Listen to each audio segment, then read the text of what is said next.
The Glamorgan score in their second innings. They lead by 58. And I suppose, strictly speaking, Nick Webb of BBC Wales, all results still possible. All results still possible, but the variety of choices is probably a little bit more limited than it was for Glamorgan's last game, when we really did have all results still possible going into the final session of the match. But here, Glamorgan will have to score quite quickly compared to the average tempo of the match in order to have any chance of setting up a declaration. They are a bowler light. Mir Hamza was not taking much part in the warm-ups, just bowling a couple of very ginger deliveries, so I shouldn't think we'll see him in the attack today. And conversely, Leicestershire will have to bowl exceptionally well to set up a victory chance. Yeah, the draw very much the favourite, not least because there's a possibility of a shower or two this morning. Glorious conditions when we got here this morning, but less so now. There's some rather heavy grey cloud, in fact some dark grey cloud heading our way. Well, fingers crossed. Marnus Labuschagne takes guard from umpire Hassan Adnan. He walked to the wicket in close company with Marcus Harris, his Australia international teammate, occasional teammate, discussing the possibilities for later this summer, perhaps. 14 for 1 then, and it's going to be the wicket taker, Matt Salisbury. Took the 1 wicket to fall in the Glamorgan wicket thus far, when he sneaked one onto Billy Root's off stump late last night. And the fact Leicestershire starting with a slightly funky field, to wit 2 short mid wickets, an indication of perhaps they're not confident of it carrying through. Salisbury is in to Labuschagne, and indeed it does keep a touch low as he defends off middle, stumps out towards mid on. We were discussing the heavy roller just before we came on air. It was on up and down the pitch again yesterday. What have you spotted? It's those spots of rain off the roof or out of the sky. Water is definitely on the glass that wasn't there a couple of moments ago. It's with the first ball, the first drops of rain are indeed falling. Salisbury is in, bowls. That one doesn't stay too low, but doesn't come on to Labuschagne with any sort of real pace at all. Labuschagne drops it out into the off side. Hot, yep, it's coming into the windows now. Well, we shall see. We'll just have to protect our electrical equipment by closing the windows slightly. We obviously, well, we're looking through glass now. Yeah, it's actually beginning to rain quite hard.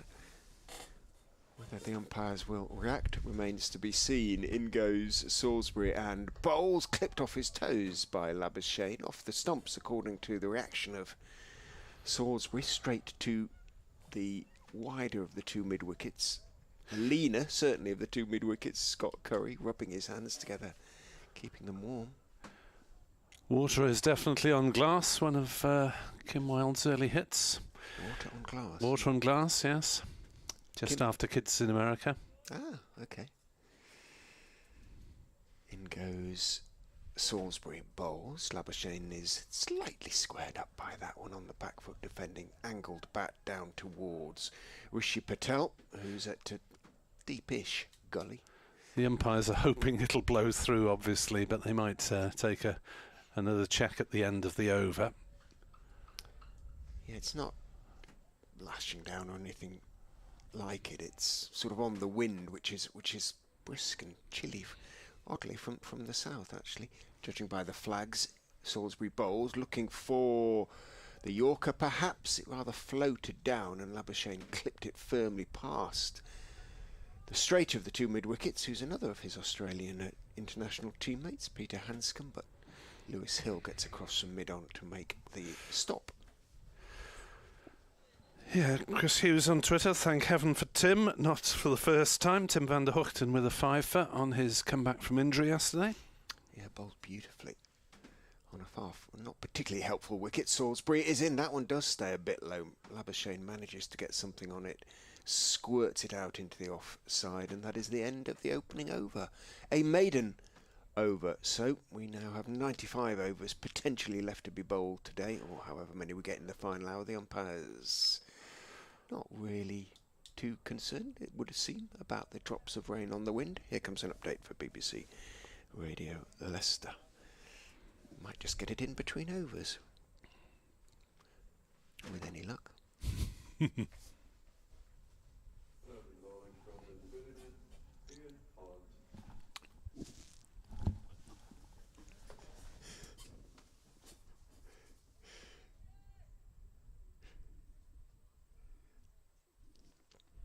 Yeah, we're hoping it's going to be thrilling. We're not entirely convinced of that because the pitch is a little bit low and a little bit flat. Glamorgan have got to get themselves, if they're going to try and win the game, that is, into a position where they can declare, which we think would be around about sort of 280 ahead and maybe have a little dart at the Foxes. The likelihood is both sides will look to play out the game for the draw, not least because it's just beginning to rain down here in Aylestone, which might just see us lose a few more overs.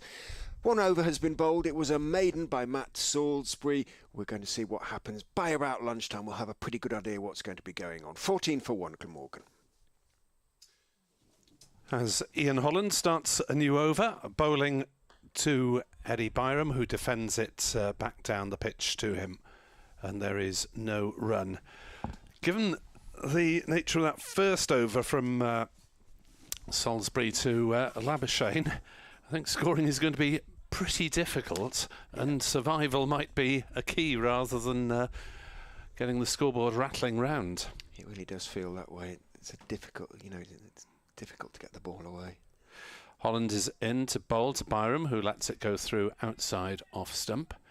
And we can say the scoreboard rattling here at Grace Road because there is still a manual scoreboard away to our left, as well as the digital one at the top end of the ground. And after 8 balls of the day's play, no runs added, we're going to have the first break in play of the day because the umpires have knocked out the stumps and summoned the ground staff. The tractor dragging the covers out towards the middle, then having to stop so the tractor doesn't drive down the wicket, and the last bit of the operation completed manually. So we are going to have a brief break with Glamorgan 14 for 1 not having added to their overnight score. We shall be back as and when there is any further action. Hope not too long.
moment.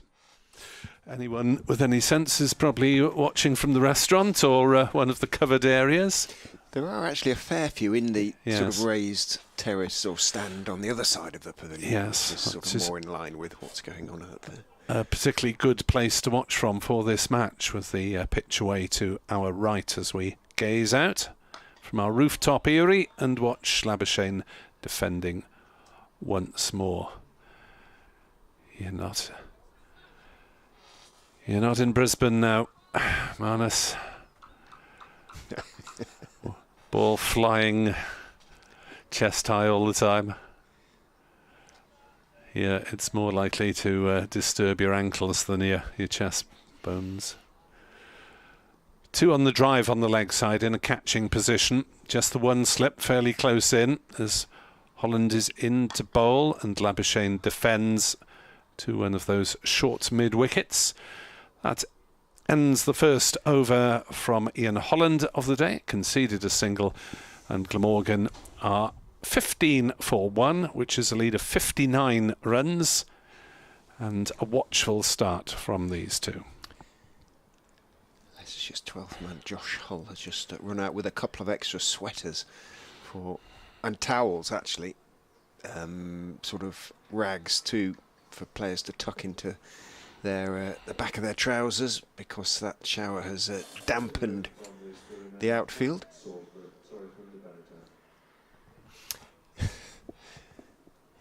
Still Matt Salisbury from the Bennett end. He's going to go around the wicket to the left-handed Eddie Byram. Hands, every Leicestershire player, hands deep in pockets. So that wind is chill when you get out there. And without the sun, it don't feel very much like, well, late spring, strictly speaking.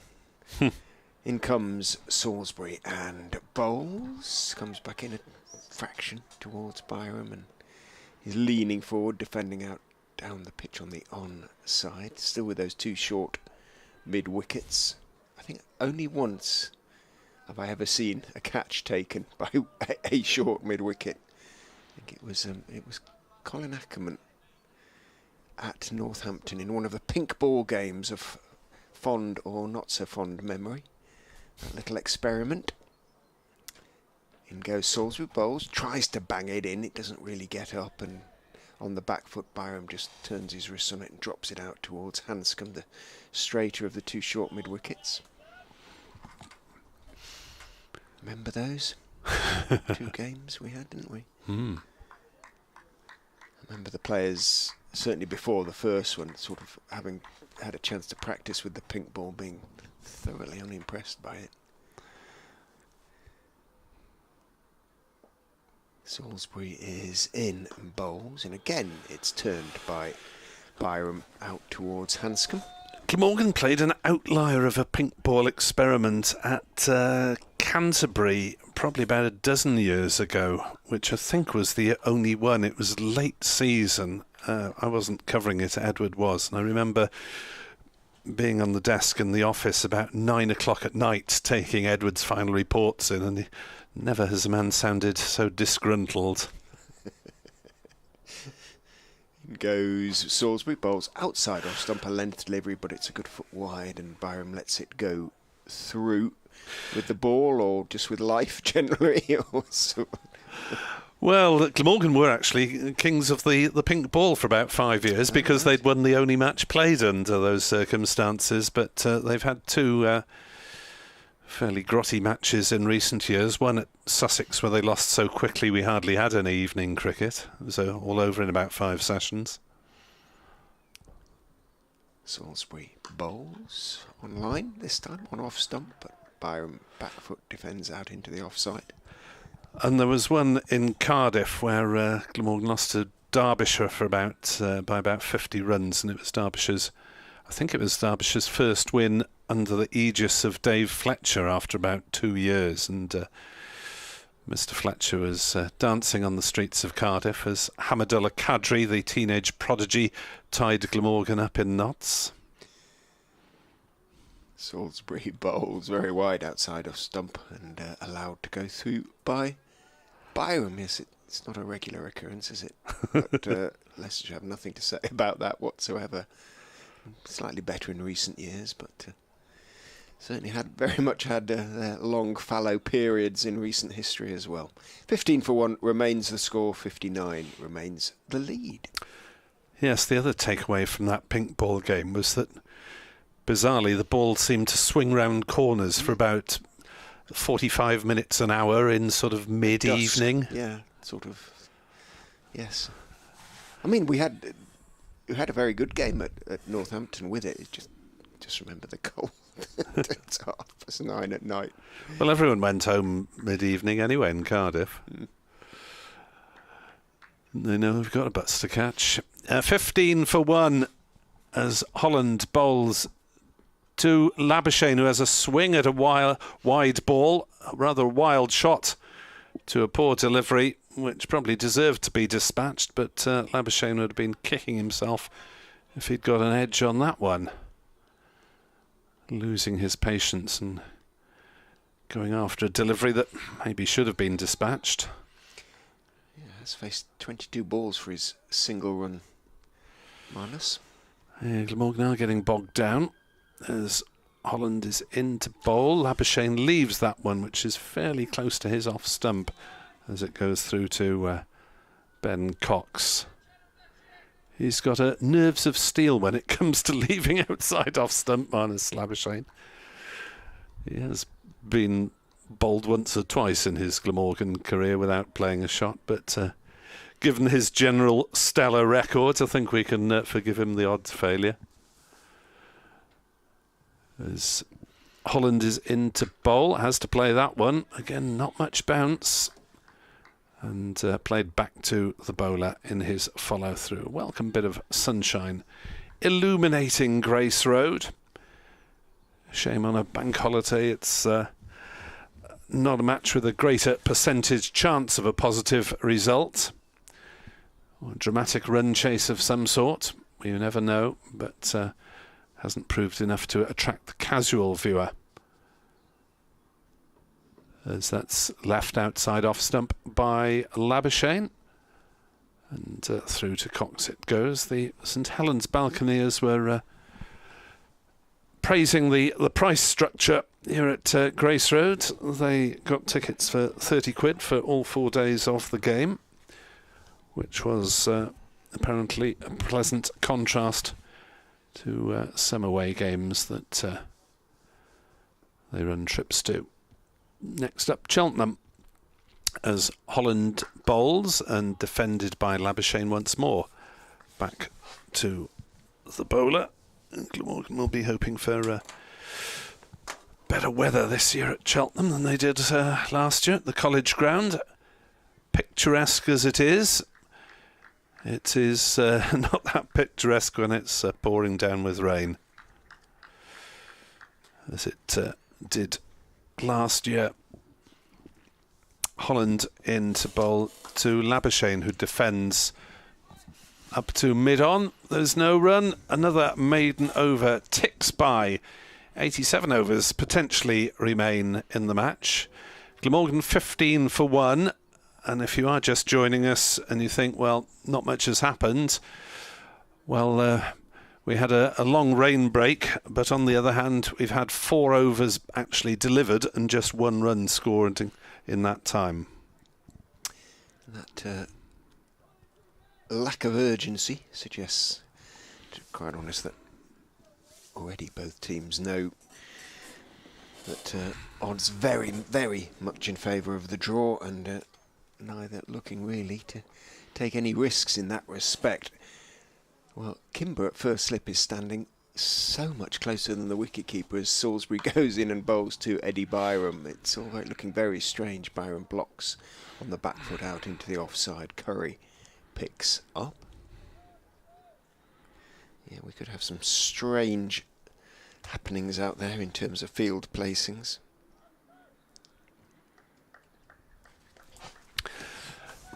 We have seen that more and more over the last season or so. It strikes me that the players on the drive rather than behind the wicket and the slips.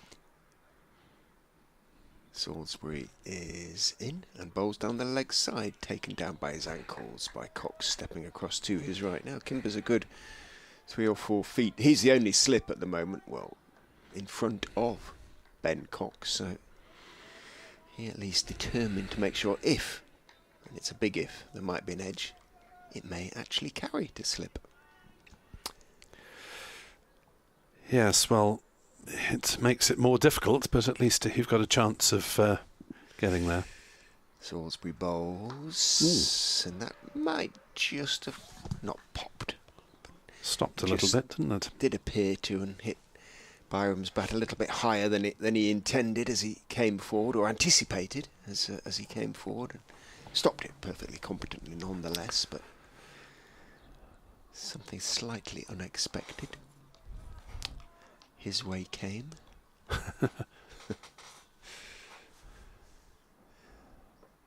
Short straight extra cover now is in goes Salisbury and bowls, and that short straight extra cover, who is Scott Curry, hops across to his right and reaches down with a long reach to field. Real test of patience this game has settled into early on this final day. Another showery cloud sort of heading over the ground, but it might just pass us slightly to the east. We shall see. Salisbury bowls, forward goes Byram. Touch late on it. Thick outside part of the angled bat runs it down to Swindles, who's at a deepish gully. He's there for the sort of skewed drive, really, that comes off a thick outside edge. In the air. How many ball changes today, wonders Edward Cooper on Twitter? Yeah, I mean, had a few. We have, but we also had one ball that went through the entirety of the Leicestershire first. Sort of got through 90 overs, didn't it? In goes Salisbury in bowl, and that stops a fraction on Byram as well as he looks to turn it into the leg side. He waits, though, and pushes it to the straighter of the two short mid-wickets, who's Hanscom, who, having picked it up and got rid of the ball quickly, plunges his hands back quickly into his pockets. End of the over. It remains 15 for 1, and Glamorgan's lead remains 59. Eat, sleep, repeat. And the game most likely to produce a positive result in Division 2 is at Northampton, where Yorkshire are 192 for 5 in their second innings. Shan Masood is 96 not out, and that is a lead of 253. They haven't lost a wicket then today, have they? Were they 5 down overnight? Yeah, it looks like it, yeah. They've added 40 odd today. As a drive and runs for Marnus Labuschagne through the covers. At least 2. Will they risk a third? No. Byram turned, but the throw was on its way somewhere back towards the wicket. It fell fairly short of it, but at least the intention was enough to deter Labuschagne from sprinting back for a third to the bowler's end, which would have been the danger end. So, relative riches, the first 2 of the day. Yeah, the Cox not over impressed with Swindle's throw, which it landed about 25 yards short. As Holland is into bowl. Oh, that's a terrible delivery down leg side. Is that a wide? No. Umpire Bainton wants to get home. It's a brilliant stop by Ben Cox, plunging away miles to his left, when that might have easily gone to the boundary. Beautifully graceful dive. That was balletic, wasn't it? Absolutely was. 17 for 1. Well played, Mr. Cox. As Holland is in and bowls, and Labuschagne works it on the leg side to square leg. And there's no run. Well, there's some pretty straight bowling going on. I think bowlers of both sides have worked out that if you bowl steady wicket-to-wicket stuff, there ain't no scoring. And just wait for the batter to make a mistake. Here's Holland into Labuschagne. Down leg side, second bounce through to the keeper. Labuschagne fails to make contact. So may get a positive result at Northampton. Unlikely at either Bristol or Lords in the other two Division 2 games, as Marcus Harris jogs off to get a helmet for Ben Cox, who's going to stand up to the wicket and try and prevent Marnus Labuschagne from batting outside his crease, as he usually does given the chance. That big stand between Bracey and Van Buren. Well, Bracey went for 144 for the Gloucesters. Van Buren is 165 not out. And Gloucestershire are about to achieve maximum batting points. They're 440 for 5, with 10 overs still in which to get them against Derby's 526 all out. Holland is in to bowl to Labuschagne, who defends on the offside, and there is no run. Well, there are two record-breaking batting games in a row then, Gloucestershire. Past 700 for the very first time in their history here at Grace Road last week. And a record stand yesterday, eliminating one of W.G. Grace's 3 wicket record stands from the Gloucestershire annals. Holland bowls, Labuschagne is forward defending, and there's no run. For weeks like these that our friend Adrian Thomas lives, isn't it? The Gloucestershire statistician. At Lords, Middlesex 439 for 6. 127 overs gone, so they're miles past bonus point territory there. You wonder why Middlesex don't declare and at least offer the possibility of some sort of target being set, but sounds as though that looks as though that game is past it as well. Salisbury then, whose figures at the moment 7 overs, 6 maidens, 1 for 2, comes round the wicket and bowls to Byram, who defends, gets a thick inside edge, runs it therefore down towards long leg, where Rishi Patel strolls in to meet the ball, gets his throw away, and Byram picks up 1, moves on to 13, 18 for 1, 62 the lead. Essex pressing for victory on the final day over Kent at Canterbury in Division 1. Kent lost Zach Crawley for just a single. 22 for 1, still 175 runs behind. Yeah, that could be a good day's cricket, wouldn't it? Yeah, batted all day yesterday, Kent, and still had to follow on.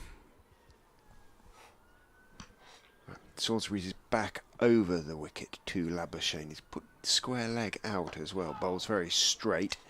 Labuschagne walks into the press, pushing it out towards straight mid-on. No run. No play so far today at Old Trafford, where Warwickshire are 96 for 3 in their second innings. A lead of 231 over Lancashire. So rain there spoiling the potential of an interesting game in the fourth innings. And rain's holding up Nottinghamshire as well at Worcester again. Salisbury bowls. Labuschagne again a long way down the pitch when he defended that one out towards mid-off.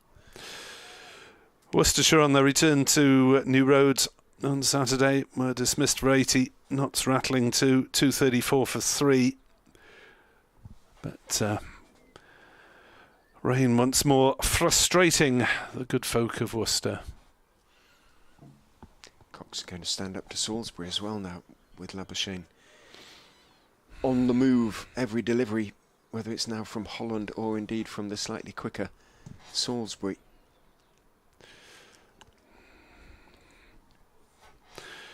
Early lunch at Worcester. Salisbury is in and bowls full and is driven, and it may well go for 4. The reluctant Harris looks at the ball and turns and jogs after it. I think he judged immediately that that was going to go the distance. So the first boundary of the day scored by Marnus Labuschagne. Half volley outside off stump, steered it away. Did not miss out. A little bit of rain falling once more. Just the edge of the dark cloud catching us, I think. Shouldn't Indeed. be much this time. No, I'd be very surprised if we get another break. Salisbury is in. Bowls to Labuschagne, almost bowls and misses everything. I think that took... No, it didn't take anything. I thought it had just flicked the edge. Wasn't taken by Cox. It went through low outside off stump, and it's 4 buys. Well, how low did it go and how close did it go? Let's have a look at the replay. Yeah, it just kind of missed everything. It didn't get up, but it didn't sort of seam or anything. It's a bit shin high just between the keeper's legs. Labuschagne's going, oh, you missed it, Coxie. It's as I did. It's that hairstyle. It's no good for keeping wicket in. So 26 for 1. Explosion of runs in this over, 8 of them. As Salisbury is in, bowls straight, and there's going to be a couple more there as Labuschagne on the back foot steers it out towards this sort of cover boundary, really. Rishi Patel runs after it from point, and Labuschagne picks up 2. He moves on to 9, 28 for 1. The lead is now 72. Yes, looking through the Worcestershire social media over the last day or so, it's more weather forecast than cricket reporting.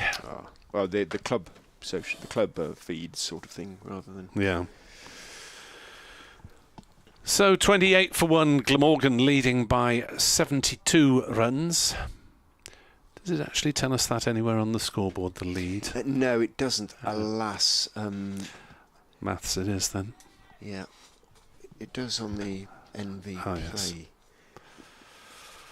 On the graphic there, yeah. But it is an even number to add, which makes life... It's not, yes, it's not the worst. 44. 28 for 1. We'll be grateful of these in our dotage, keeping our brains working. Holland around the wicket to Byram. Keeper standing back. Byram hits it out into the offside, but straight to cover. The trouble is, it seems that even some quite well-timed shots are not going very far. Ball not really coming onto the bat. Batter's having to just work for absolutely everything. There's a man in close on the drive on the leg side. Make that 2. As forward comes Byron and plays on the offside. Fielded again by Patel at cover, and there's no run. So keeper standing back for Byram, left-hander. Presumably because he bats in his crease and therefore there isn't that stumping opportunity. There's a slip too short mid-wickets. There's a fine leg down in the distance in front of the hospitality tent that they hope will be rocking come Friday night in the T20. Mid-on, mid-off cover, point. And a deep square leg. As another ball is defended by Byram. The deep square leg seems somewhat superfluous at the moment, to be honest, as it continues to rain lightly here at Grace Road. But the umpires, with blue sky not far away, are sticking this particular shower out, which is lightly intensifying as I speak. And Holland is in to bowl to Byram, helped away down towards that deep square leg. Who does the fielding? Single taken. 29 for 1 are Glamorgan, leading by 73. Byram has 14. Labuschagne has 9. No hint of a chance this morning, although Labuschagne missed one that wasn't too far away from his off stump and shot through the legs of the keeper as well for 4 buys. Holland's search for his first wicket for Leicestershire goes on. He's in. Balls to Labuschagne and he punches it off the back foot up to Fellow Australian Harris at wide mid-off. There might have been a single there on a more pressing day, but not on a day like today when the needs for survival is the pressing one. Labuschagne would be good first wicket for Holland, wouldn't he, if he could get him? Absolutely. The Hampshire all-rounder on loan for the rest of the season. As forward comes Labuschagne, defends to cover, and there's no run. 29 for 1, Glamorgan leading by 73, and 83 overs remain in the day. I wonder if BBC Radio Leicester will introduce you at 12 o'clock once more with the tantalising prospect of a thrilling finish on the final day at Grace Road. Yes, where that came from. Perhaps the newsreader is a cheery optimist who thinks that the Leicestershire Seamers have every prospect of bundling Glamorgan out quickly before Leicestershire set off on a victory chase. They can't have seen the pitch. If they do genuinely feel that way, and we have a first change in the attack on this final day. Scott Curry is coming on at the Bennett end in place of Salisbury. Bowls to Byram. Lifts a little bit down the leg side. Byram makes sure that nothing is in the way of the delivery. They were due to restart at 12:15 at Old Trafford, but rain has once more afflicted Manchester. A little bit of rain in the wind has now ceased as that heavy cloud drifts away northeast. Again, Curry is bowling on toward the legs of Byram this time. He does deign to offer a shot and just turns it into the vacant square leg area down towards the sweeper in front of that little knot of Leicestershire supporters, one of whom has got an umbrella up still down there, and one is taken. Byram on to 15:30 for 174 of the lead. Meanwhile, at Sapphire Gardens, the Pakistan squad are practising ahead of tomorrow's T20 International, which is a sellout in Cardiff. Good. Is it an evening? It's a 6:30 game. Yeah, okay. Let us hope the weather is kind. Curry back over the wicket to Labuschagne, who's working it into the offside, wristily, but only as far as Patel, at that sort of deepish gully position. Yeah, it really is important part of Glamorgan's budget, if, as you can imagine, to make a few bob. Sellout from is, what, about 18,000? 15 or thereabouts. Yeah. 15. That huge stand will be open and full. In goes Curry and bowls straight, full. And Labuschagne waits for it and plays it out towards mid-on. Maybe a bit of rain around tomorrow. There might be a lot of mopping up to do. Fingers crossed. Ground staff will be ready. Had a good night's sleep tonight, boys and girls, increasingly. Don't think we've got any girls at the moment at Sapphire Gardens. One at Lord's, one at Worcester. In goes Curry. Bowls, an appeal for leg before, looked a touch high. He was walking down as well, Labuschagne, and he rubs the inside of his sort of left front, obviously as a right-handed batsman, leg. Hit him above the pad. It's always a good move, that, to rub somewhere high on your leg, isn't it? It was high, and it was probably leg side as well. But apart from that. But yes, the bat beaten. Curry in again, driving his Labuschagne, and he beats two diving fielders, threads the eye of the needle between short extra Hanscom, who dived to his left, and conventional cover behind him, who's Ian Holland, who dived to his right and got it away to the boundary. 4-4, so 34 for 1. Labuschagne into double figures with that nicely timed cover drive. Firm push, if you like. 34 for 1, the score. The lead is therefore 78. Salisbury's opening spell, 8 over 6 maidens, 1 for 9. But of course that was spread over last night and this morning. And Holland... rain break as well. And a rain break, yeah. So Holland is into his 10th over on the bounce. Look impressive in the scorebook until you look into the minutiae of it. He's 0 for 15 so far. As he bowls to Byram, wide outside off stump. A little bit of bounce for once.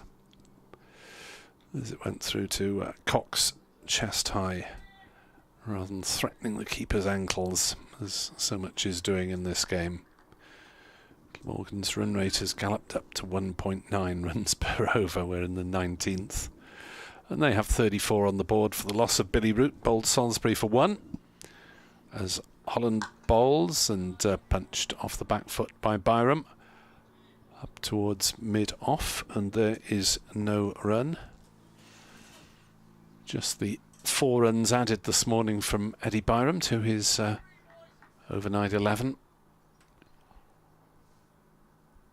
And this a test of concentration and patience for the Glamorgan batters. As that's down leg side, that's a relatively gifted 4 runs as Holland bowled that one across the body of the left-hander who just had to help it on its way. Up towards the car park at the top ends of the ground and the accompanying press box and the posters advertising both the 80s night and the 90s night here at Grace Road. As Glamorgan moved to 38 for 1 and Byram plays to mid-off and there's no run. The 80s night featuring Toya, China Crisis, Paul Young. My better half was very excited when I told that Paul Young was playing here. Oh, right. Great admirer of his musical talent. Haircut 100 and Go West, who seem to be on every 80s bill everywhere, as that's defended by Byram in the same way as the Drifters and the Temptations managed to be playing most nightclubs across the entire continent and particularly the Mediterranean most summers. And you think, well, hang on, they were famous in the 60s. How come they're still going? They seem to spread and mutate 60s Motown bands. As that one's defended on the offside, and there's no run. 90s night, Boys Life, the amalgam of Boyzone and Westlife, I presume, together with Bewitched and 5, who appear to be slightly down on their self-proclaimed numbers. Yes. And when I first started as a newspaper journalist many years ago, in Harrogate in North Yorkshire, one of my I was handed the entertainments portfolio, rock and roll amongst others, obviously as well. But yeah, one always had to check the composition of the Drifters or whoever were coming to play as to who they were still involved. In goes Scott Curry, bowls just outside off stump. Labuschagne tries to work it away. He's a fraction late on it, and it rather dribbles down towards Patel at a backward point. Yes, it's a bit like going to watch Leicestershire and expecting Ray Illingworth to be still playing. Yeah, there's something of that about it. Although you have got still Jack Birkinshaw, I think, is still very much involved. Indeed, absolutely. Curry is in and bowls outside off stump. Wristy leave from Labuschagne, goes through very low to Cox, takes it ankle height. We haven't seen too much of the leave that looks like a pull shot from Marnus Labuschagne. He's got, or has had in the past, one extraordinary version of the leave outside off stump where the bat actually moves horizontally towards the leg side. Korean Sunshine is in, bowls. Labuschagne Again, walking forward into the defensive press out to Hanscom. Talking about leaves, you'll be as familiar as I almost with my favourite lever, who was Mark Cosgrove, who played a shot, but late, deliberately late, but made it look as though there were a few commentators who were fooled initially.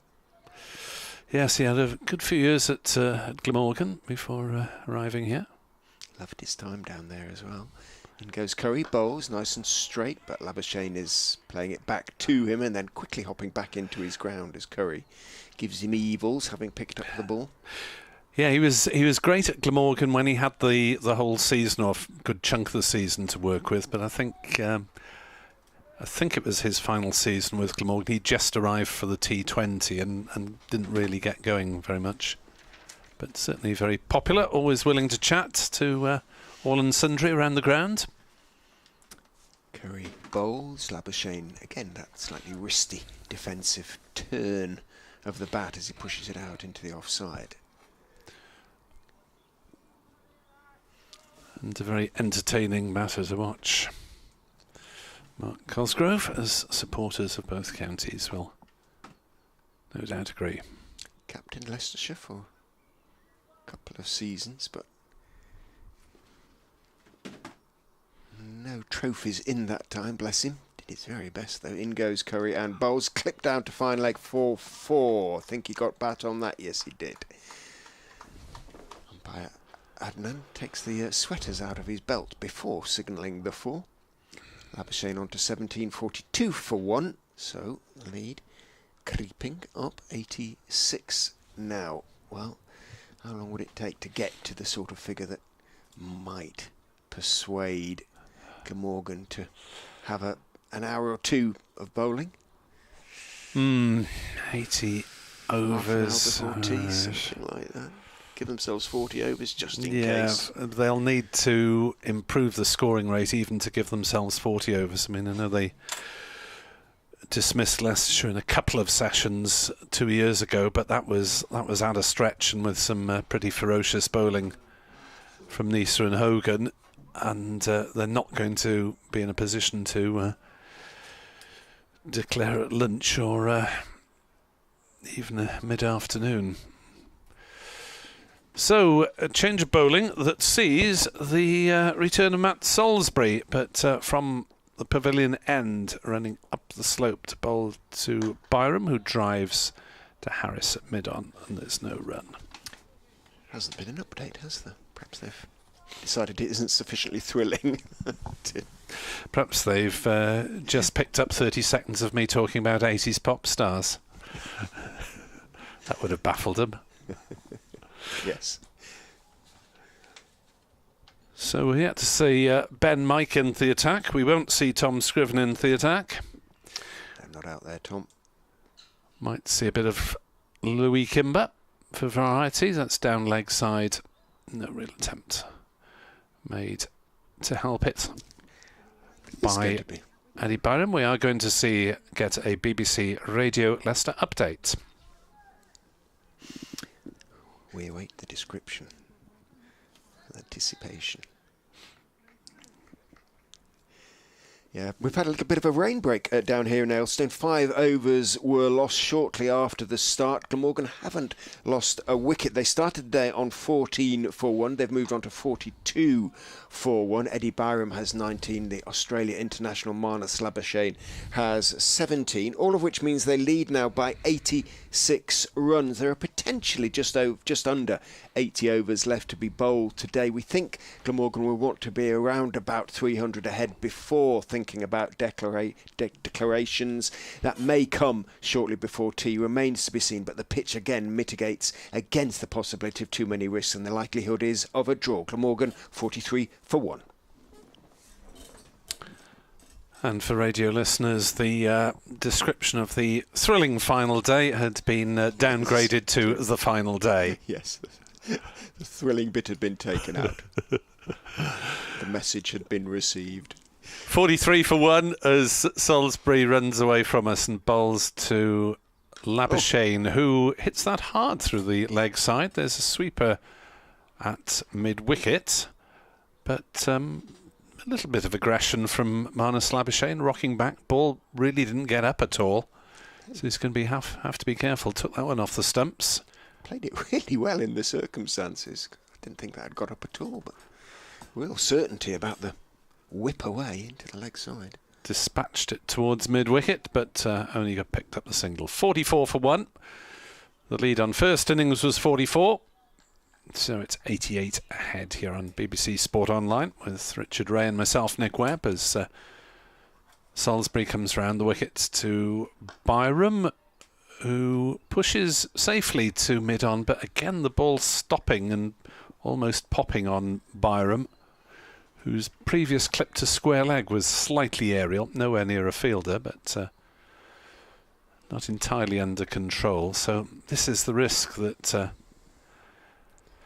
any sort of aggression on this pitch, unless it's a bad ball or one that can be just steered away, the ball will stop and players can get through the shot too early. Byram on 20, and that's defended on the offside. To cover, no run.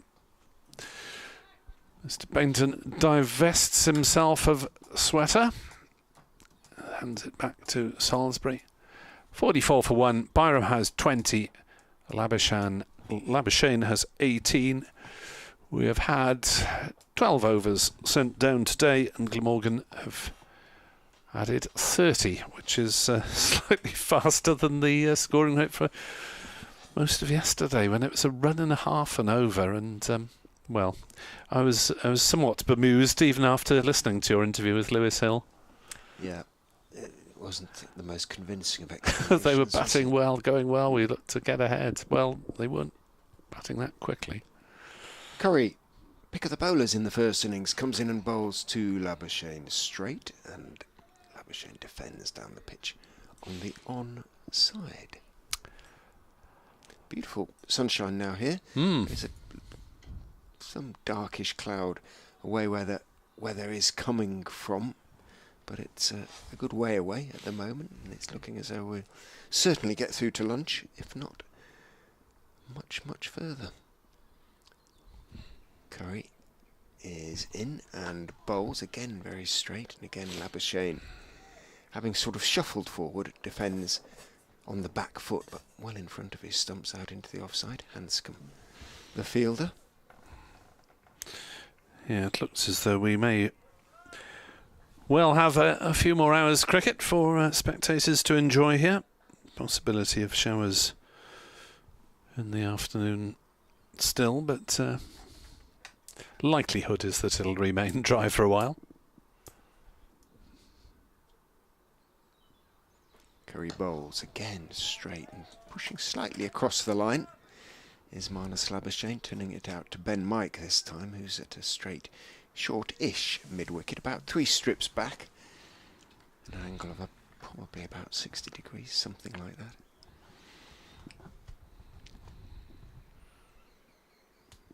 Good first 3 balls of this Curry over, very straight. And he goes 6, in he goes and bowls. No, he can't, as he slightly short, and he looks for the pull. This time he doesn't time it at all. Comes up off the iPad, says umpire Adnan. I was just waiting for the signal. Looped up towards where short leg would be. Labuschagne immediately signals to the pavilion, saying, need new gloves. Hand slipped there. And the leg by is taken. 45 for 1. Mike hops, jumps right across the pitch to go to another sort of short, straight-ish mid-wicket as Curry round the wicket to the left-handed Byram defends out towards mid-on the back foot. Very nice, says, sounded like Swindles, who's got quite a familiar tone. He's at backward point at the moment, so the nearest to our effects mic almost. There being no third man, long leg being right around in front of the members' seats alongside the meet. Curry is in. Byram again, back foot defensive shot pushing out towards cover. Salisbury seizes on the ball. That was a pretty good over from Scott Curry. It made the batsmen play throughout, and it was in fact a maiden run that came from it, having been a leg by. On comes Labuschagne's replacement gloves. And looking towards the T20 campaign, who's likely to be moving into contention for Leicestershire? Are they likely to be many changes or not from the Championship squad? Well, they're still hopefully awaiting the arrival of Vian Mulder, who played again yesterday and actually did okay for South Africa against West Indies. I think he got 30-odd runs, batting pretty low down the order. And his over wasn't too expensive, relatively speaking, but just bowled a one over. So at the moment, hopefully he will be the primary addition. Peter Hanscom takes over as captain. But otherwise, the squad will be pretty much the same, I would think. Harry Swindle's, the way he's been playing, looks as though he might come into it. Whether he'll keep, I don't know. But yeah, pretty much the same sort of thing. As Salisbury is in to bowl to Labuschagne, who angles that one away nicely. There is no third man at the moment. Will the ball reach the ropes? It'll, I think, be hauled up just inside. And they come back for, is it 3 runs taken there? They did, yeah. I mean, it looked very much as though Louis Kimber was colliding with the rope as he dragged that back. Let's have a look, see. Well, okay. It's the sort that fielders get away with in Championship games, indeed in most things without television. If they've kept the ball inside, it's very difficult to know without a freeze frame whether they were actually in contact with the rope. 48 for 1, lead 92, and now there are 3 little mid-wickets all in a row. Well, one's a sort of silly mid-on. He's so straight. Standing next to the non-striker is Marcus Harris, as Byram drives to mid-off, and there is no run. Chance for Harris and Labuschagne to resume their conversation, and they are chattering away to each other. In terms of the Glamorgan squad, though, well, Colin Ingram will come back in because Mir Hamza is finished his spell with Glamorgan at the end of today, and we may not see him on the pitch again, as Byram defends 2 short mid-wicket, and there's no run. In terms of the homegrown players, well, I would imagine that Dan Douthwaite is likely to feature, having taken 10 wickets, being top of the Glamorgan bowling averages in the T20 last year. Jamie McIlroy was very effective. He was their leading wicket taker, so could well see a couple of, well, several changes in the Glamorgan attack. As in comes Salisbury bowls, and Byram defends the ball that gets up a little bit more than normal. Prem Sisodia, the left arm spinner, is something of a white ball specialist these days, so he is likely to be in contention. And of the young batters, Tom Bevan can strike a long ball on occasion and is athletic in the field. I believe he's likely to be in consideration. Whether Asa Tribe or Will Smale is also in the mix, we wait to see. As that's driven through the leg side, manages to pierce the 2 short mid wickets, which you wouldn't have thought was possible, and Byram will pick up a couple of runs. As Swindles runs round the outfield to field it deep mid wicket, and the Glamorgan 50 is up. Anyone? Come on, Balconeers. I was going to say, even the St Helens Balconeers are unmoved. Or unawake, possibly. They're down there. I can see them watching and taking notes. Here comes Salisbury in again to Byram. Leaves outside off stump through to Cox standing back. So maybe 3 or 4 changes in this Glamorgan side. James Harris didn't feature last year, but of course this season there's a new coach, so we'll have different ideas. Grant Bradburn taking over this the T20 competition from Mark Lane. Glamorgan had 3 coaches for 3 competitions last season. David Harrison ended up doing the One Day Cup, the assistant coach, and Matthew Maynard just on red ball duty last year. And Mark Lane did the T20, but without improvement in Glamorgan's results, sadly. Scott Curry down the slope from the Bennett End bowls. Oh, beauty! Bounces and leaves Labuschagne absolutely out of the blue. And, well, Labuschagne turns away, wanders off towards short leg, and there's lots of raised eyebrows out there. What a ball that was from Curry. Let's see how much it actually did. It was a fine delivery at the start of the over, wasn't it? Yeah, just straightened and lifted, and just like a normal pitch, really. A bit of pace, and the ball is only 23.1 overs old. As in he goes, can he do it again? No, it's on off stump. It's a length ball that doesn't really get up too much, doesn't do anything in terms of movement, and Labuschagne on the back foot works it towards point. I mean, rather bemused as we were by Leicestershire's relative go slow in the afternoon, and Glamorgan started very slowly around tea as well. But had there been another 2 hours play last night, this game might actually be in a position to produce a more positive result. Curry bowls outside off stump, short, pulled 4.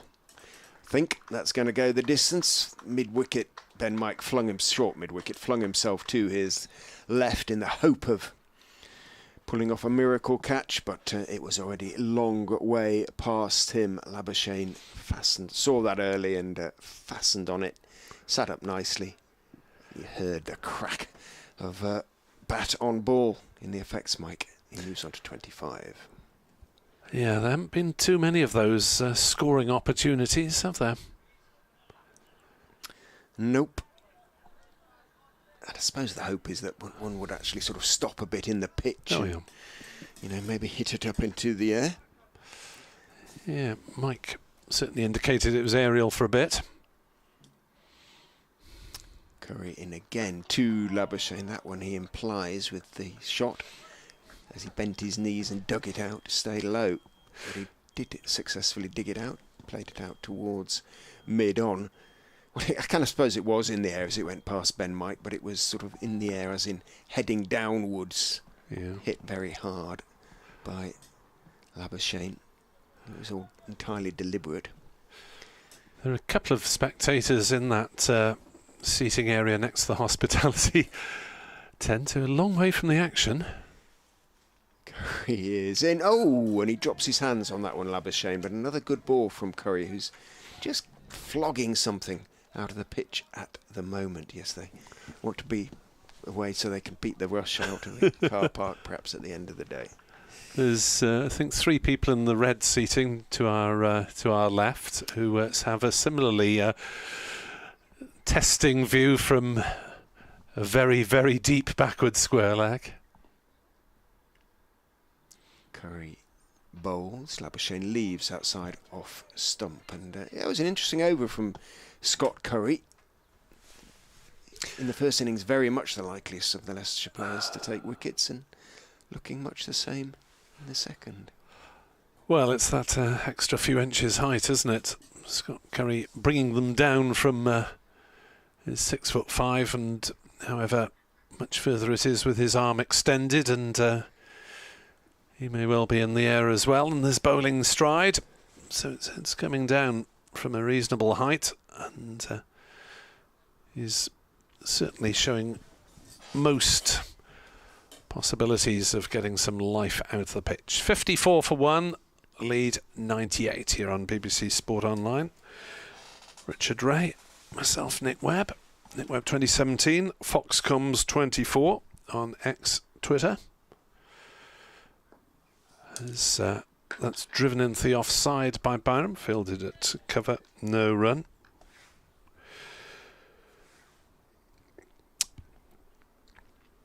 Yes, Edward was inquiring about the Foxes' explanations. Well, Lewis Hill basically said they thought they could go on and get a big lead and put Glamorgan under pressure that way.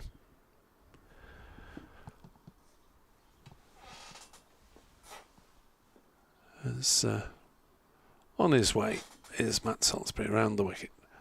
Bowls, Byram drives through the offside. No one moved for a moment. I thought that might have gone straight to a fielder, but the ball was racing away towards the meat and came off the meat of the bat from Byram.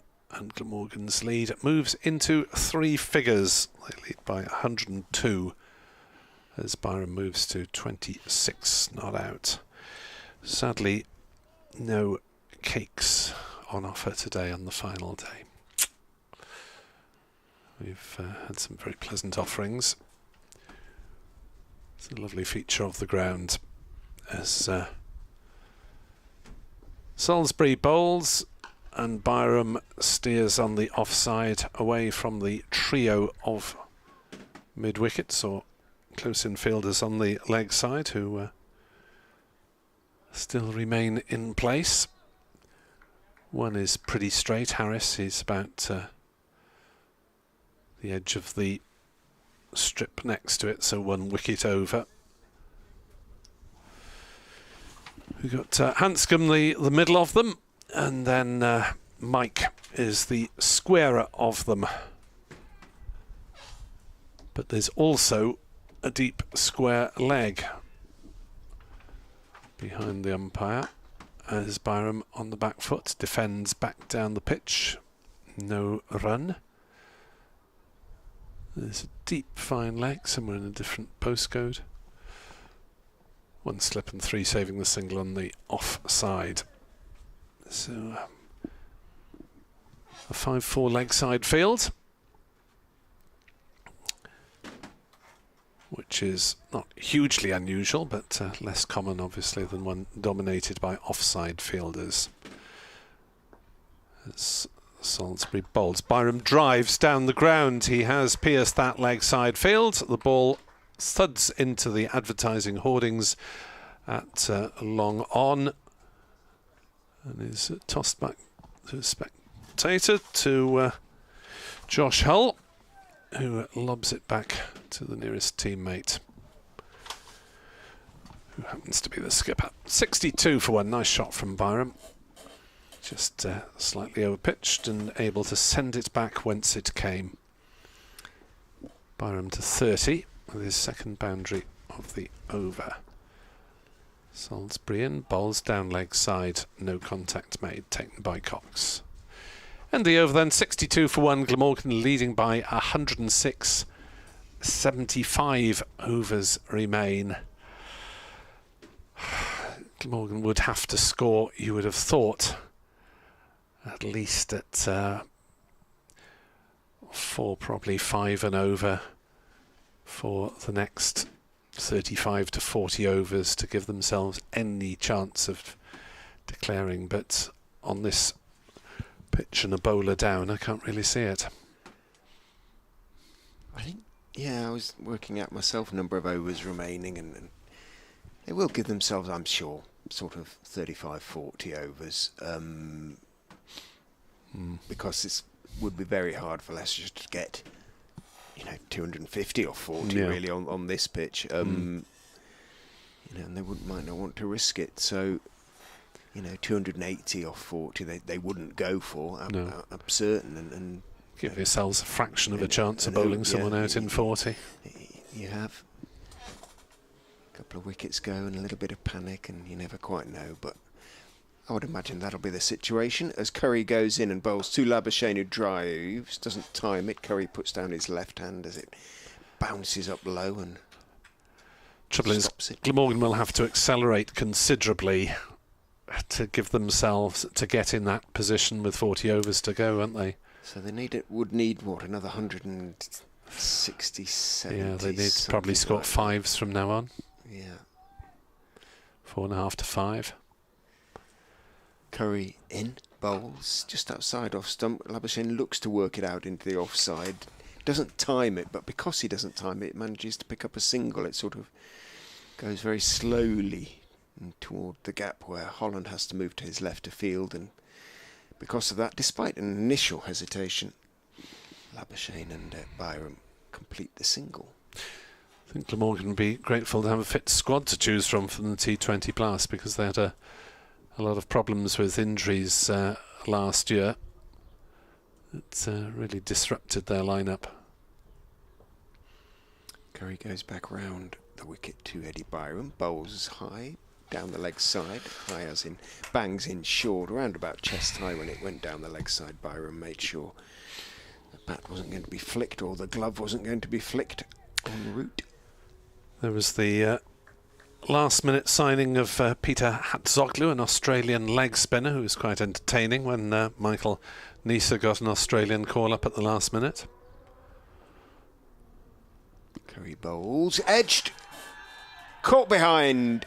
Cox went up late, could hear the edge from here. There was momentary hesitation as to whether it might have carried, and I'm pretty sure that's caught behind rather than leg before. Let's see the replay.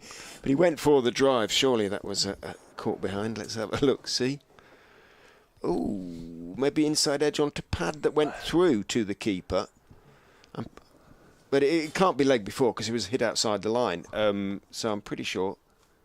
Okay, it's been given leg before, according to the score. There was an indeterminate noise, wasn't there? It was. Yeah, umpires just didn't. Well, let's see replay of that one. Here we go. Let's have another look.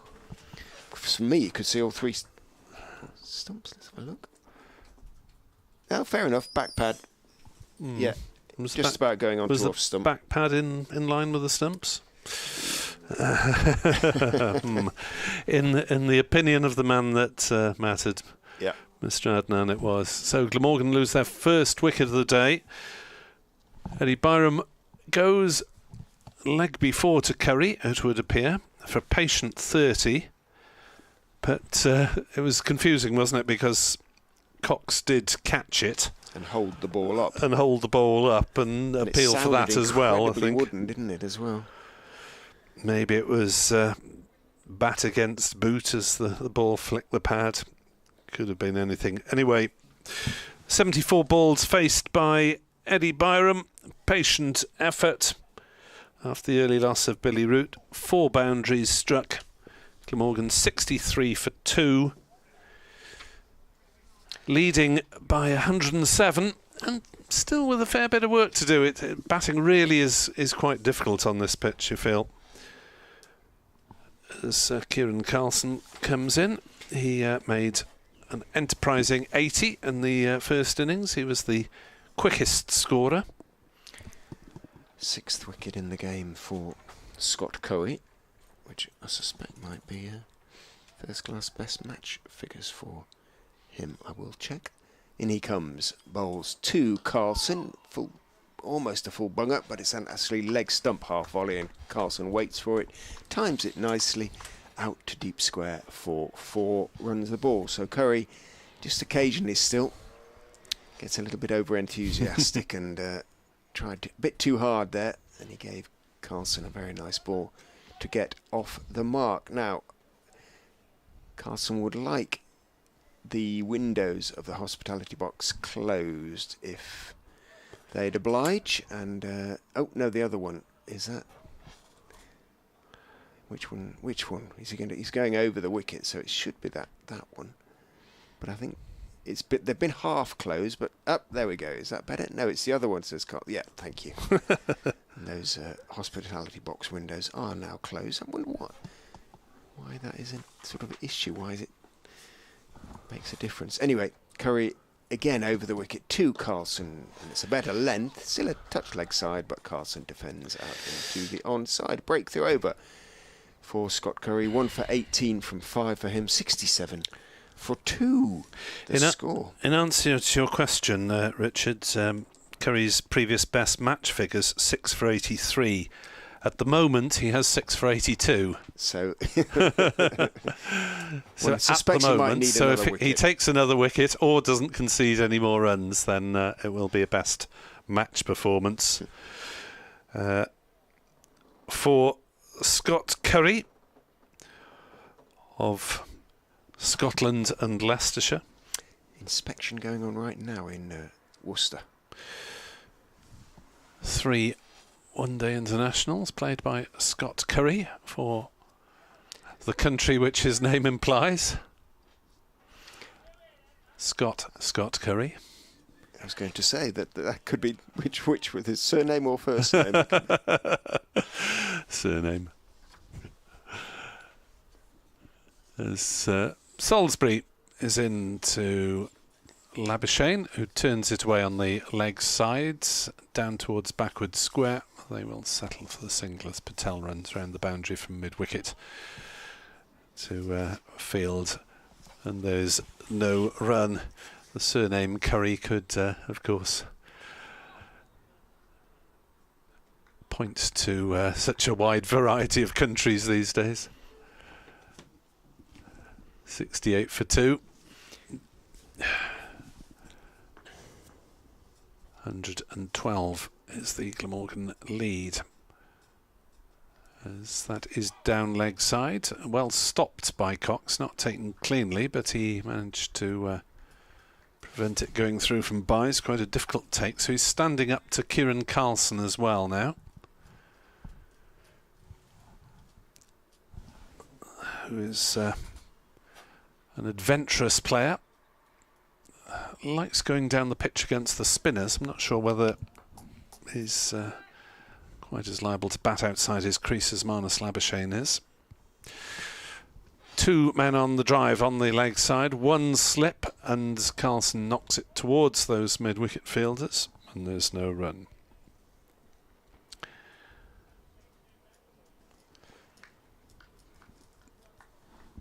So if you're just joining us, we've had a 20-minute interruption this morning because of rain, which cost us 5 overs out of the day.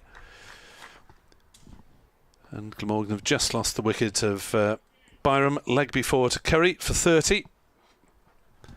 Labuschagne is on 27 not out. Carlson is on 4 down leg side again. Carlson tries to make contact. Neat piece of work from Ben Cox to whip off the bails.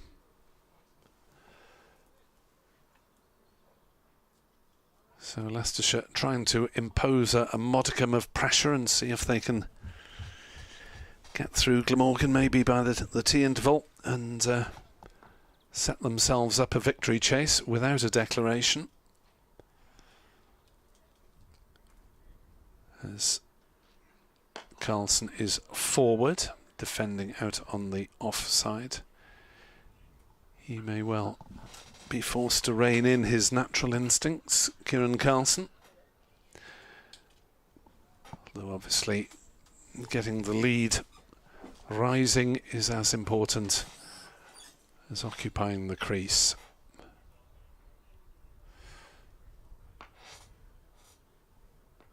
Salisbury turns, runs away from us at the pavilion end, past umpire Bainton, and bowls, keeping low. Carlson plays it well out on the offside. No run, single off the over, 68 for 2, 73 remain in the match.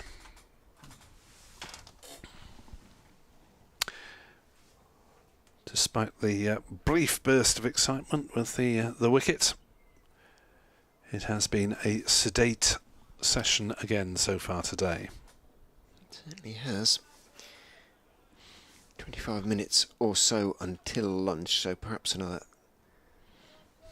6 or 7 overs. The sun goes behind cloud. Definite showers away to the south, but sort of heading behind the ground, so looks like we are still going to get away with it. Curry then is in and bowls. Labuschagne pulls, and pulls very effectively. Didn't try and overhit it, just concentrated on timing. Curry scrapes at the crease as though that was why he dropped a little bit short. But Labuschagne pulled once again with an unerring certainty. The Opta JCH Twitter account, which I suspect is not entirely seriously, the Opta JCH supercomputer has taken into account current scoring rate, weather forecast, condition of ball and pitch, and predicts that Glamorgan will declare at 450. In goes Curry, and it's pushed back past him out towards mid-on by Labuschagne. To allow time for a cold beer or two before a snooze on the coach home. Well, I'd be a little bit surprised if we just keep batting. But on the other hand, don't want to risk injuries to any of the bowlers, I suppose. And with that T20 campaign now on the horizon, Curry is in, bowls, shuffling forward Labuschagne, pushing it out towards Hanscom. Yeah, I mean, the bowlers have all had a good run out in this match, haven't they? They've all sent down a few. So Glamorgan might think that there's actually nothing much to gain from declaring if their batters are occupying the crease. Curry bowls, Labuschagne drives, doesn't time it down into the ground. Hill slides across from mid-on, makes the stop.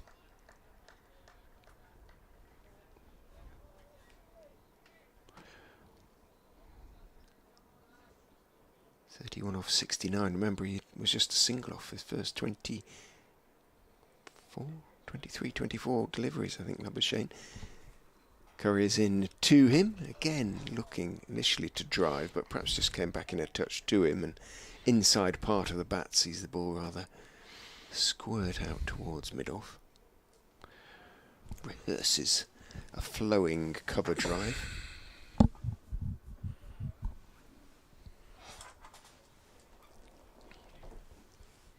One ball to go in the Curry 6th over. Doesn't have his first class best figures anymore.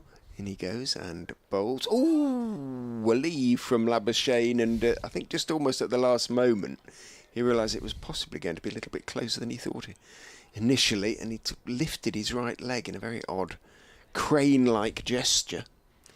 But the ball slipped past his off stump, and momentarily Curry squatted down, thinking it was really going to clip off stump. It didn't. 72 for 2. The lead 116.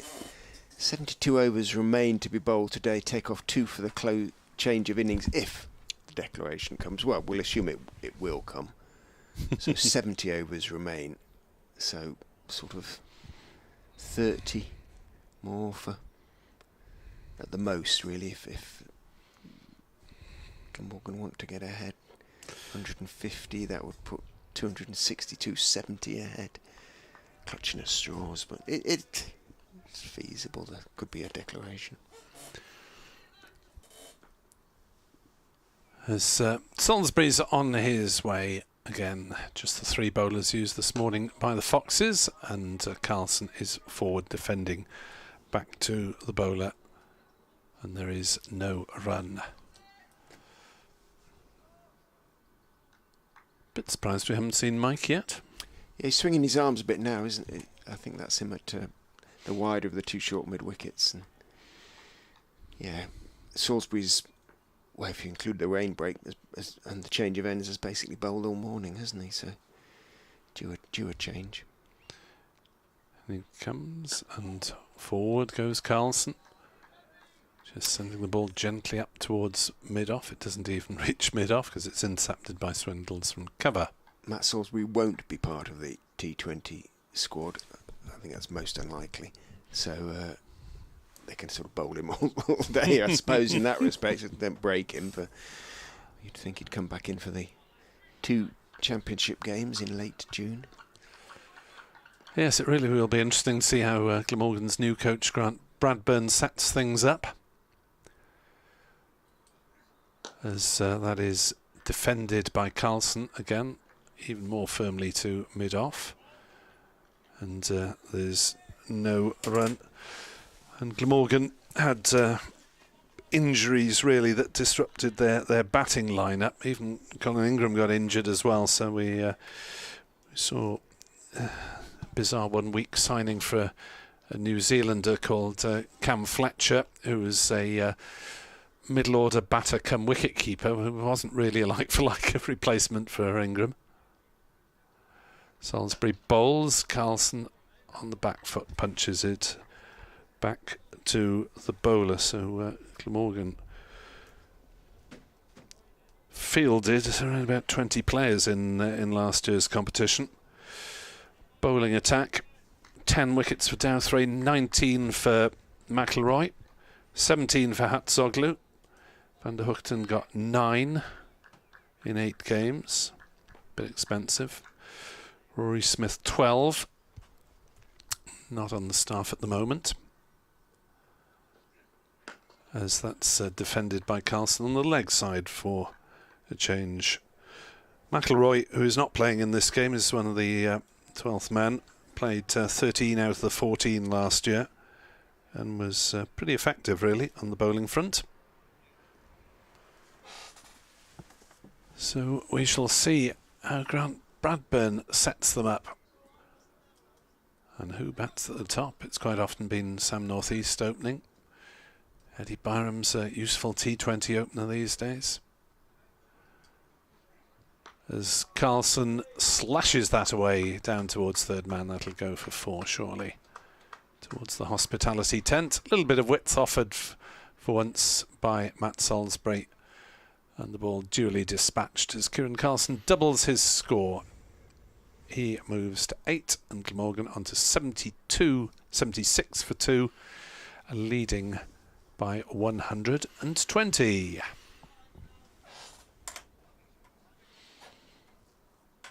It is going to be Ben Mike, but slightly to my surprise, he's going to replace Scott Curry at the Bennett end. Confirmed over the tannoy. Whether that means that Curry will change ends, whether they'll just keep bowling Salisbury, remains to be seen. I can see Louis Kimber swinging his arms a little bit at slip as well, so maybe we'll have an over or two of occasional off spin from LK. We definitely will, judging by his. Well, he might as well try something different to break the break the rhythm of the batters. The introduction of both Mike and Kimber will increase the scoring rate with respect to those two. We'll get some more loose deliveries. Mike is in and bowls. Oh, good bouncer that Labuschagne just ducked at the last second. Made food for thought for Marnus there.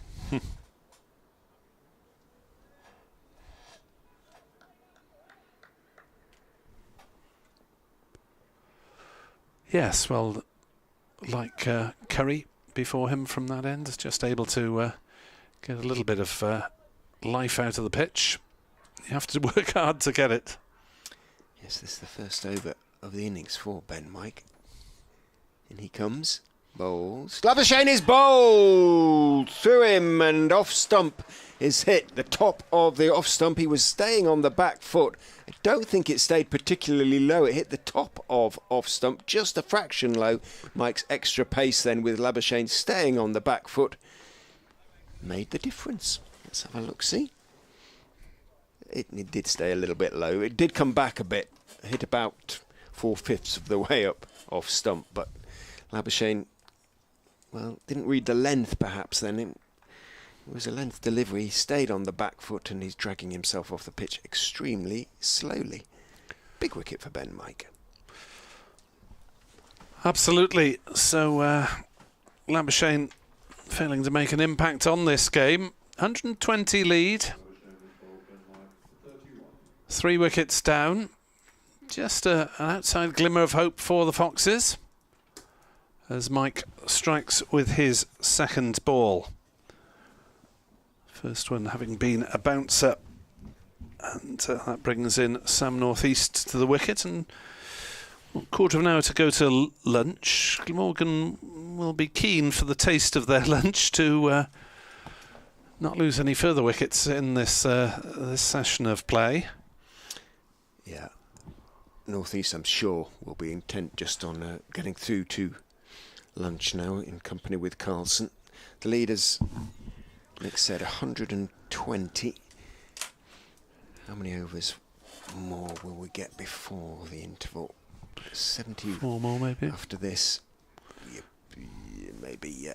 I suppose if Louis Kimber bowls a couple of them, yes, definitely. That heavy shower cloud has passed away to the southeast of the ground now. We've gotten away with it. Can Mike go bang bang and things get quite interesting. Northeast waits with back raised as Mike is in, bowls to him outside off stump, and he doesn't have to play. Lets it bounce through into the gloves of Cox. Leighton, a Glamorgan supporter in the Wirral, asks, is there a picture delay on YouTube? Commentators talking before the shots are played. Well, as we say, we just read the game so well. There's nothing we can do. It is to do with the club's technology rather than the BBC technology. Yep. It goes out of this box here, and we can't influence how it appears at the other end. Mike bowls. North East is turning it off his legs, scrambling across to his right. His Curry can't get there. Should be a second as Salisbury runs across, gets away a nice sidearm throw, but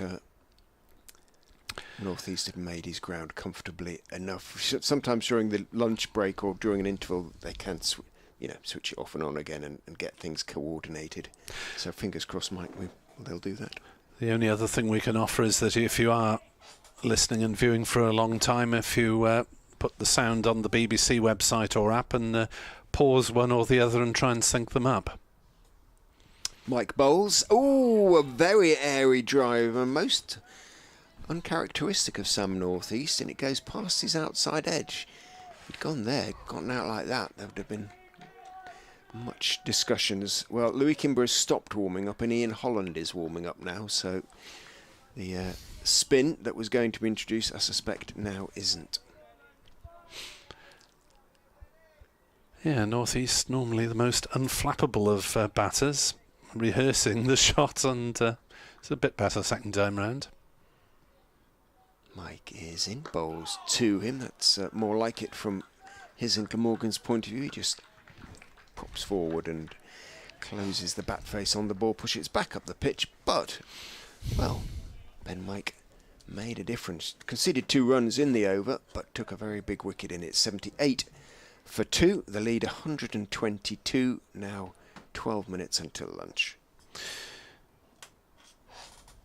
Ian Evans emails with a bugbear of his, umpires not signalling wides for balls down leg side, which would automatically be the case in white ball cricket. I'm not sure I agree with you on that one, Ian. There is different rules. Room for bowlers to attack outside leg stump, looking for catches, whether it be at leg slip, square leg, fine leg, whatever, with a bouncer on down the leg side. So I think in Championship cricket you have to give the bowlers a little bit of latitude on leg side, whether there's maybe slightly too much, I'm not sure.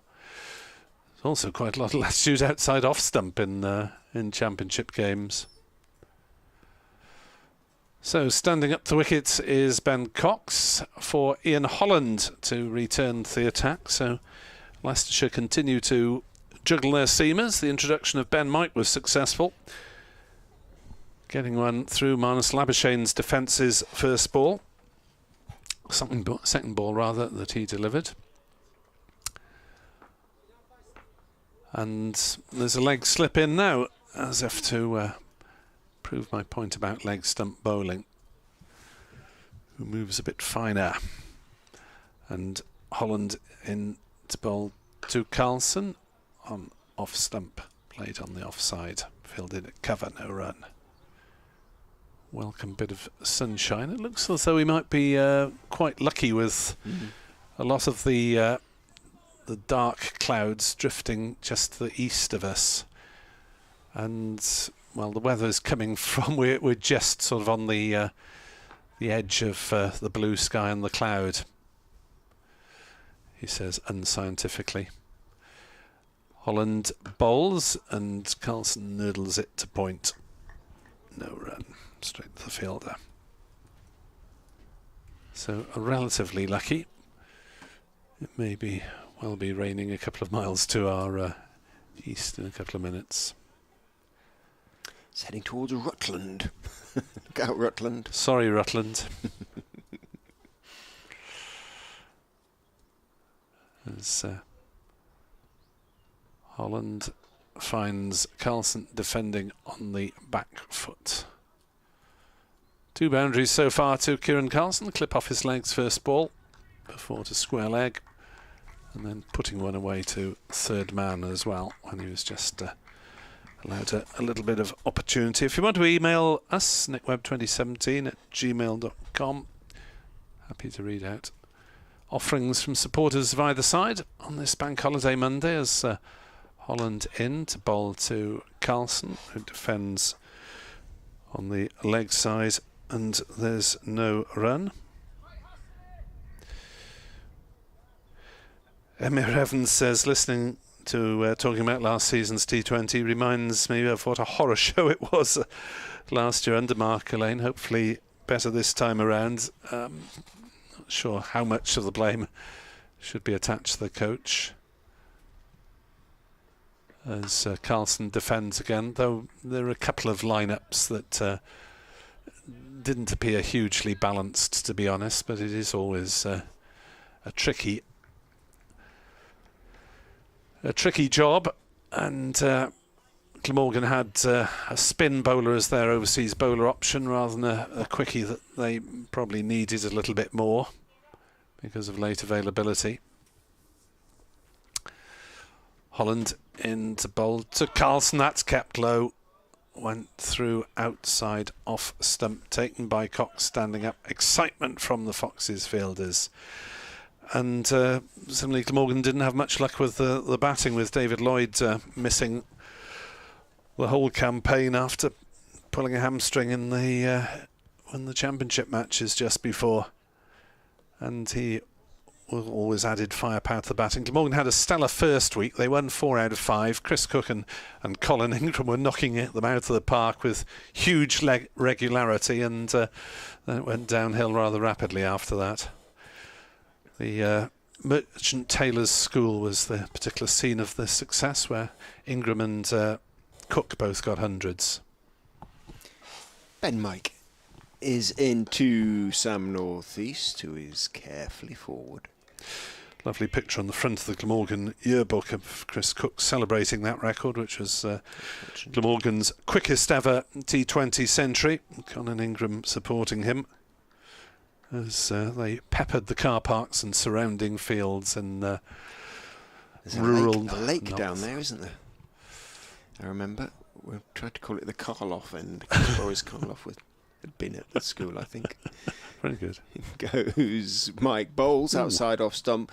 He got up on his toes and tried to chop it away into the offside. Might just have come back a bit. Thick bottom edge from Northeast indicates it came back a bit, and he was just for a moment thinking, "Oh, I might be going quite close to my off stump." It didn't, and Kimber came forward to pick it up. But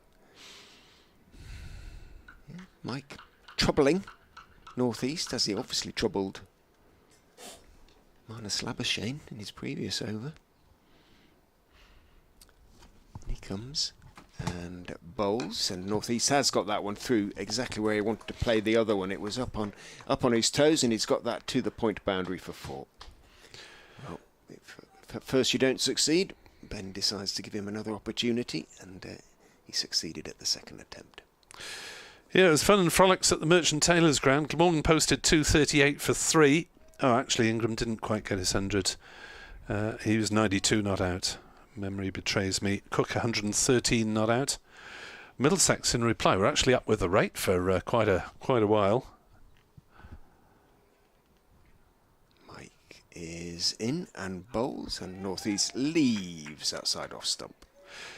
And Glamorgan's batters would have been pretty hacked off had they lost that one. Middlesex in turn put together 146 for the first wicket between Eskenazi and Cracknell before losing a few wickets. Almost inevitably slowed them down, and Glamorgan just about got control back in the last few overs. Spectators got value then, over 400 runs, I assume, or something like that. Yeah. Mike is in, bowls, North East gets a bouncer, which he sees early, it's too short, and he ducks underneath it anyway, comfortably. Picturesque ground once you'd found it. Yeah. But Middlesex playing home games at Chelmsford in the T20 Blast. I think that's awful, really. It's a bit dodgy, isn't it? Bit of an admission of defeat that you haven't got anywhere else that's viable financially apart from Lords. Well, yeah. Which Doesn't isn't a new situation. Lords, though, does it? But no. On the MCC. Mike finishes over. In bowls, North East gets a full delivery, digs it out, plays looking to on drive, but not timing it, pushes it out to Hill at mid-on. End of the over, as I say, 82 for 3, which means the lead is 126. We'll get one, possibly 2 more overs before lunch. And Glamorgan will be very keen to get there without further loss. I think they'll do their best to make it one more over as well. Much gardening going on at the moment. Much mopping up still going on at Worcestershire. A further inspection at 1:30. Oh dear. My heart goes out to the supporters of the pairs. Holland is in to bowl. Carlson on the back foot defends to mid-off, and there's no run. Will another pair of batting gloves be summoned, or a urgent discussion between the two batters? Second ball of the over from Holland to Carlson. Defends it out on the offside. And there's no run. Holland jogging back to his mark, which isn't very far away anyway. Gardening time. Gardening time. Oh, there's a blade of grass over there, Kieran. Oh, flick that one away. Back he goes to his crease, flicks a few more imaginary blades of grass away. We know what you're doing. 12:58 on the board. Holland in for his third delivery. Carlson plays it back towards the bowler. Holland hurries back towards his mark. 12:58 with 3 balls left of the over. If Carlson hits one of them, the boundary, that should do the job as well. But he's not going to try there, as he defends out on the offside, and there is no run.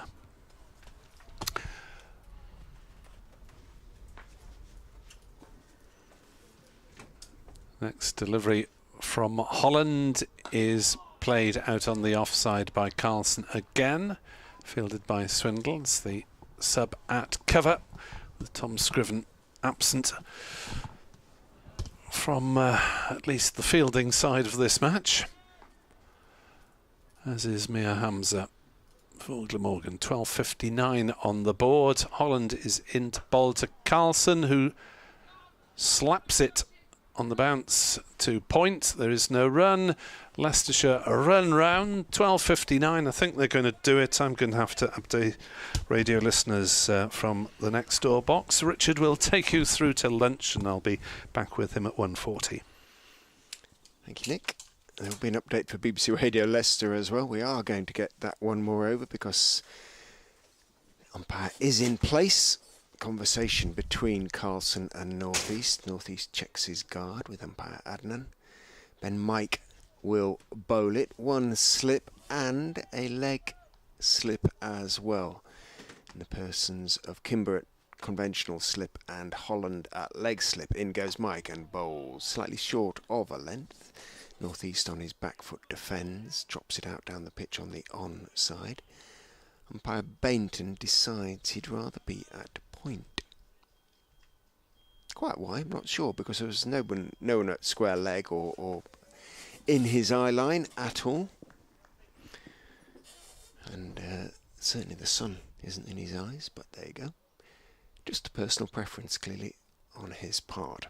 Mike in, bowls, again slightly short of a length, and he's going to pick up at least one run. Rishi Patel dived across to his right at backward point, got a hand to it, but could only slow the ball down.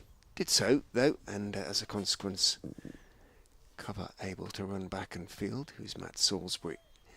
North East picks up a couple, moves on to 8.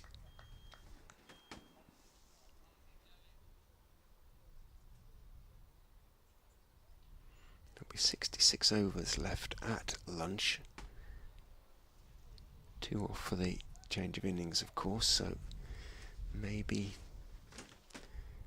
22, 24. I don't think Glamorgan will necessarily now be thinking in terms of a declaration, to be honest. Mike is in and bowls, and North East defends carefully out to Curry at short straight mid-wicket. Harry Swindles has been summoned to... Why has he been summoned? He's just jogged up to have a word with Holland. Now he's running back to long leg. Long way to run. Pass on a word of advice. No obvious change as a consequence. Mike is in and bowled. North East is driving. The full delivery out towards cover. Not taken cleanly by Salisbury, but he recovers sufficiently quickly to prevent a single being taken. Wind getting up a little bit, stirring the tops of the trees behind the electronic scoreboard. Very mature trees over there.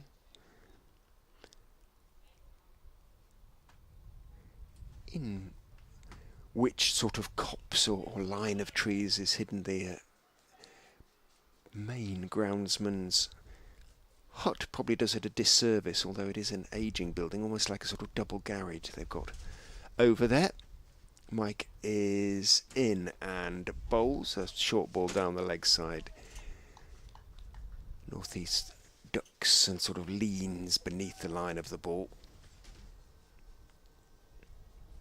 1 ball to go before lunch then, here at the Uptonsteel County Ground. It's been a sedate morning's play. 2 wickets have fallen.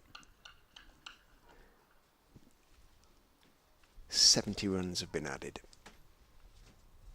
Mike is in and bowls. North East pushes firmly out to mid-on, and that is lunch. 70 for 2 in the session,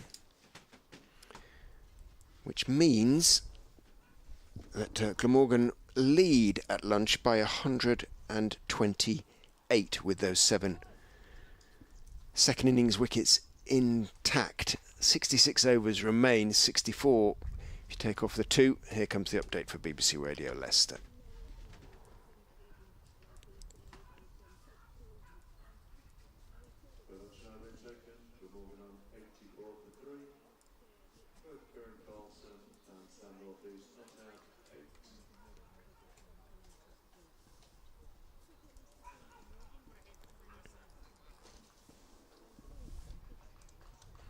Players just leaving the field for lunch. 84 for 3 Glamorgan in their second innings, so just 70 runs added throughout the morning session. The Foxes did pick up a couple of wickets, those of Eddie Byram, who was leg before wicket to Scott Curry for 30, and the Australia Test international Marnus Labuschagne, who was comprehensively bowled by Ben Mike for 31. All of which means that Glamorgan now lead by 128. There are only 66 overs left in the game. Whether they can get in any sort of position where they can declare and have a few overs at Leicestershire, it seems unlikely now, particularly with the dismissal of Labuschagne. We'll see after lunch with Glamorgan.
Good afternoon for the final time. Well, after tea, of course, as well. But for the final time, post-lunch, shall we say, from the Uptonsteel County Ground, Grace Road in Leicester for this Vitality County Championship Division 2 match between Leicestershire and Glamorgan. 84 for 3. Glamorgan in their second innings, leading by 128, 66 or 64 potentially overs remain to be bowled, and both Nick Webb of BBC Wales and myself, Richard Ray of BBC Radio Leicester, scratching our heads a little bit at the prospect of how in any way these teams can possibly summon up a positive finish to the game.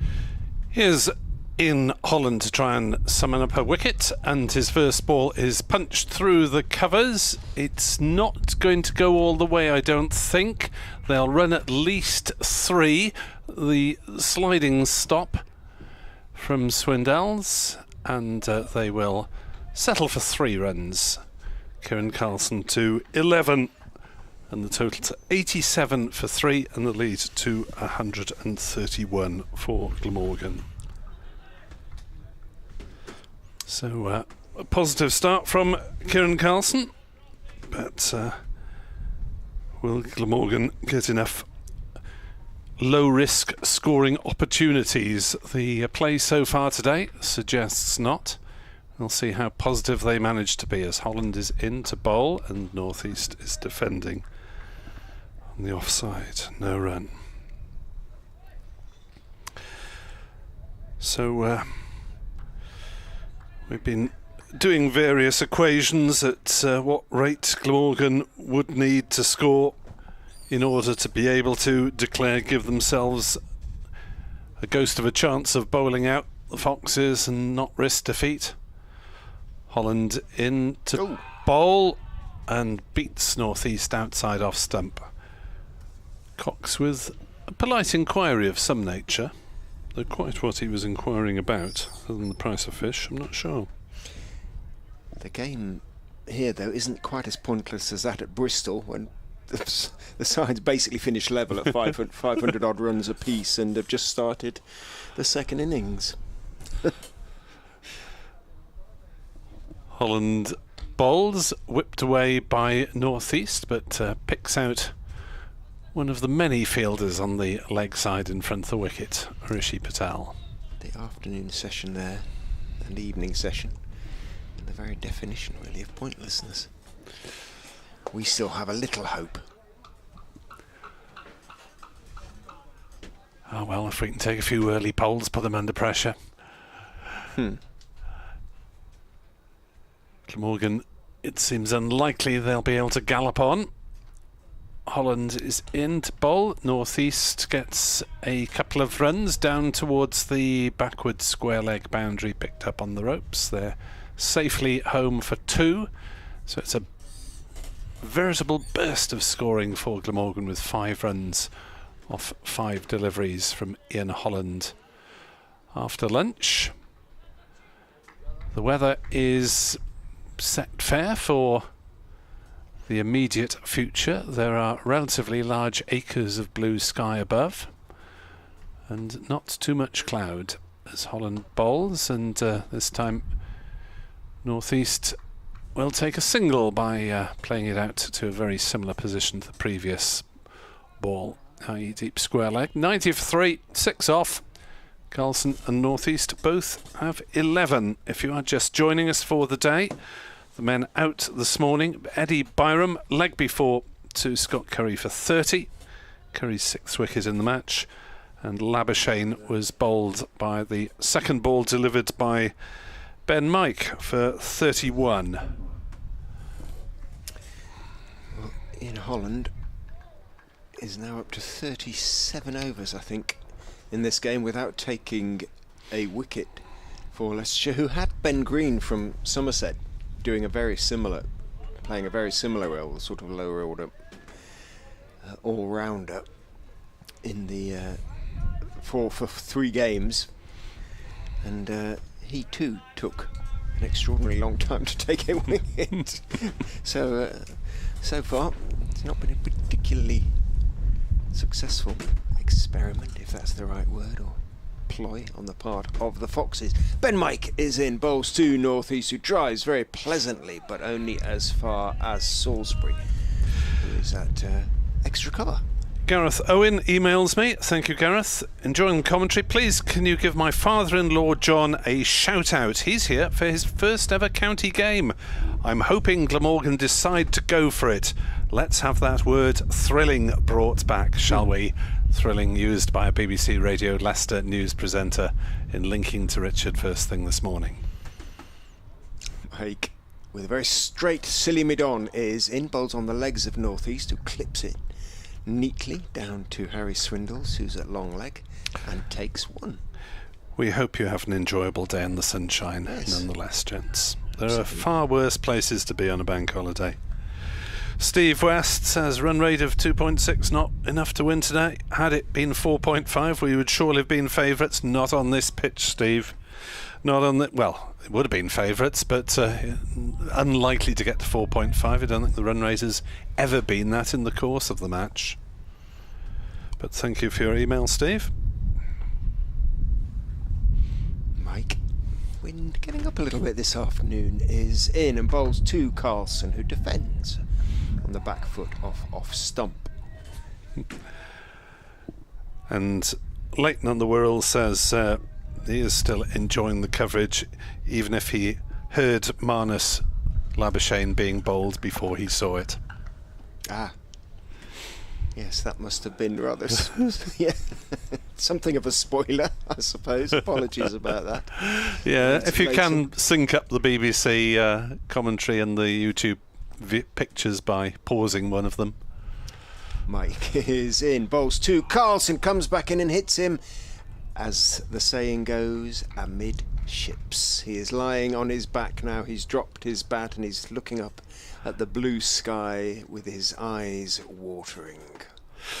Yes, at least he managed to fall away from his stumps rather than tumbling back onto them. Now he's on his knees, just taking 5. Ooh, did come back and hit him absolutely plumb. I had a quick... Well, sorry, that genuinely was not meant to... oh dear, we shouldn't laugh. No. We shouldn't laugh. On comes the physio. I'm not sure you can do anything about that as a physio. No, I mean, yeah, yeah, exactly. A bit of ice, perhaps, an ice pack or something. I don't know, but he's divesting himself. Yes, oh dear. Let's hope the camera stays out on this one. Yes, but it was a not entirely dissimilar delivery to that which saw the end of Marnus Labuschagne from Ben Mike, who had a quick chat to him as we went in for lunch, and he said, yeah, I got that one to come back really nicely to Labuschagne, and that one came back not so nicely on poor Kieran Carlson. No, the camera is best focused on members of the crowd. At 91 for 3. It looks as though it might be one of the more painful ones. I saw Mark Wallace possibly have the longest treatment that I've ever seen for such a blow at Northampton one day, and literally took sort of 5-10 minutes before he recovered, and then about 10 minutes after that he tore his hamstring. So it really wasn't Mark Wallace's day. Not a good few minutes. Let's bring a replacement box, because he took his box off, didn't he? But anyway, he's picked himself up, Kieran Carlson. Tough character, have to be. And he's North East. He's wandering down the wicket with his captain. They're both doing a spot of gardening. Wasn't too long a delay. I have to tell Ollie he's been on telly. Ollie Hawke, Leicestershire's greatest fan. He's a very enthusiastic social media user, isn't he? He pops up all over the place on my feeds. He's very positive. In goes Mike and bowls. Duck out the Yorker, looking for the Yorker. Wasn't quite a Yorker from Ben Mike. It was a quick and full, or quickish and full. Carlson solidly in position, playing it back down the pitch. Well, at least the weather is giving supporters here something to be positive about. It's a pleasant day out in the fresh air with a few cricketing skills being demonstrated for good measure. Bit of a breeze getting up. Think of the bank holiday queues you could be in for various pleasure parks around. Well, I don't know. I bet it's lovely to get into Rutland Water or somewhere like that on days like this. Now, Rishi Patel has gone from backward point to leg slip. So there's a leg slip and 2 short mid wickets and a conventional slip as Mike is in to Carlson, who is on the back foot defending out into the offside. Times it nicely, but can't get it past Matt Salisbury, who took Patel's position at a backward point, and they basically left cover open, Leicestershire, encouraging Carlson to drive, but the delivery was slightly short of a good length. But a testing over from Ben Mike in every possible sense for Kieran Carlson. 91 for 3. The lead then is 135. 64 overs theoretically remain in the day. Yes, tea is a fixed point at 3:40 on the final day, no matter how many overs remain to be bowled, and if Glamorgan are batting somewhere around the 10 to 5 mark, then they are able to declare, unless they have to wait for 16. Oh gosh, such complicated regs, but round about 10 to 5, 5 o'clock. Holland in to bowl, and North East on the back foot plays out on the offside, and there's no run. Now, I suppose Leicestershire have got quite a bit of legs left in their frontline bowlers. Probably manage a decent spell each further out of the seamers before they start thinking about keeping people fresh for T20 and not overworking the quicker bowlers. Might see the twirl of Kimber as off the back foot North East plays to mid on, and there is no run. Any other possible spin bowling candidates in the Leicestershire batting ranks? Words of one syllable? No. There really aren't. Fair enough. Looking around. Patel, Harris, Hill, Hanscom.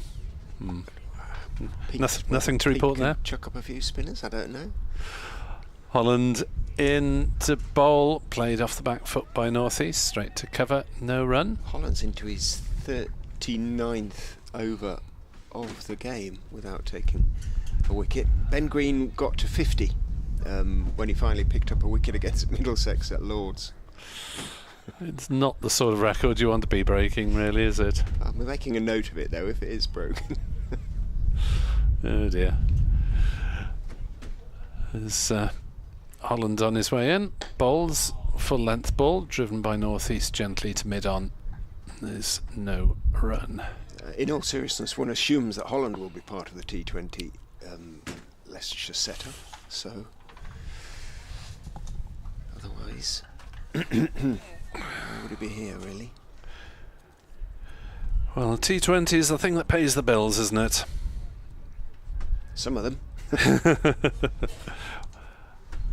Holland in to bowl down leg sides, hits either batter or keeper on the pads, but it's a dot ball anyways. It's retrieved from slip.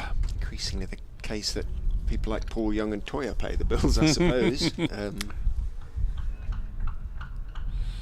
These county stadia.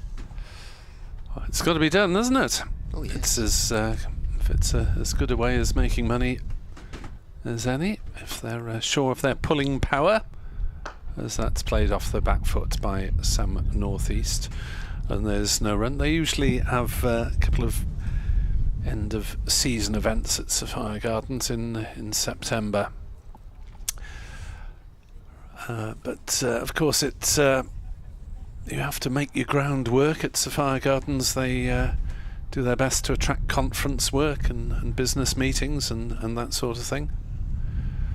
At one point, we had a work hub in the press box on non-match days when I went in to set up, and you'd find a couple of dozen people tapping away at their various laptops.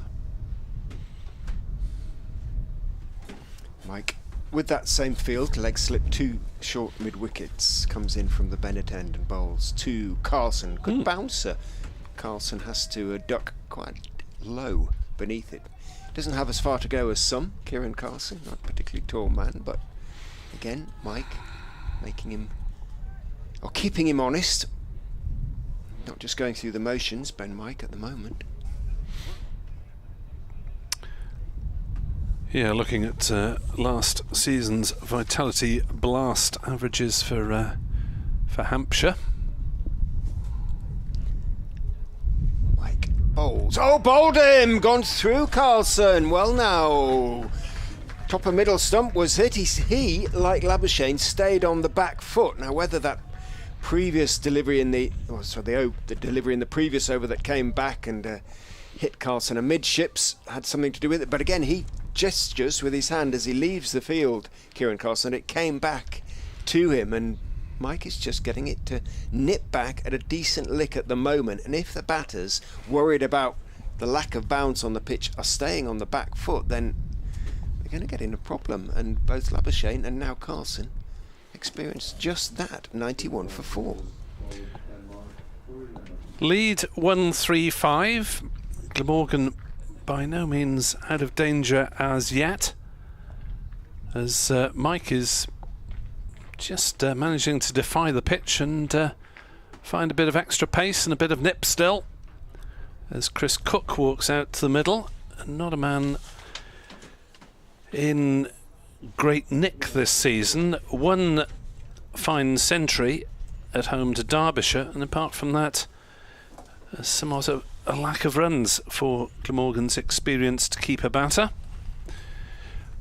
And he's going to have to find, well, some crease occupation if the runs element isn't that important. So Glamorgan effectively 135 for 5, and at the moment taking out 2 for a change of innings. There would be 60 overs left in the game. 135 for 4. 135 for 4, yeah. Yeah, it came back nicely, but Carlson was, maybe somewhat distracted from events that he didn't want a repeat. Well, in goes Mike and bowls to Cook, who's driving forward. Didn't quite get all of it. Big gap in the covers, and Salisbury goes sprinting back, picks up. Cook turns thinking about a second, but realises the throw is on its way. Not a great throw, but it was on its way, so decided not to take the risk. And well, that quick wicket post lunch will make it less likely. One feels that Glamorgan will be inclined to chase runs, that's for sure. They don't want to sort of lose a couple more and suddenly... Yeah, they're just in that area of uncertainty where they might be thinking we have to try and push a few here and there, as well as stay safe, but you can't just block it out. Mike into north-east, who is turning it wide of the leg slip. It would have been well short of Rishi Patel anyway. It was nicely turned off his hip by north-east down to Harry Swindles at long leg, and 1 is taken. North-east on to 13. Yeah, just really regretting those lost couple of hours last night and the 20 minutes extra this morning that we lost to a rain delay, without which interruptions we might have had a very interesting game. Short extra has gone in. Hanscom now as Mike bowls. Good bouncer, and Cook is a little late ducking that. Mike's working up a little bit of pace. He's got the wind right behind him and he's coming down the slope. Well, I say wind, it's more of a sort of breeze really, but it is behind him, and he's working up a bit of a head of steam, Ben Mike, at the moment. Yes, one more and Leicestershire would be through the specialist batters, though Al Hassan can stay around despite his first innings misfortune. In he comes and bowls full and straight, but Cook behind it, pushing out to mid-off. End of Mike's over, another successful one. 5 overs, no maidens, 2 for 11 for Ben Mike, who's getting a chorus of approval from the Leicestershire supporters. The ultras? Yeah, ultra cold, I would imagine. Well, actually, no, they're okay today. But 5 wickets in the match for Ben Mike, and, well, you never quite know. No, there is the beginning of a flicker of hope for Leicestershire with that wicket for Ben Mike.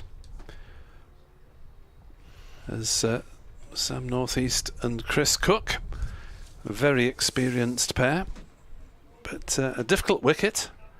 And if Leicestershire do get a target to chase, if it's above 3 runs and over, then it won't be easy to get there. Absolutely won't.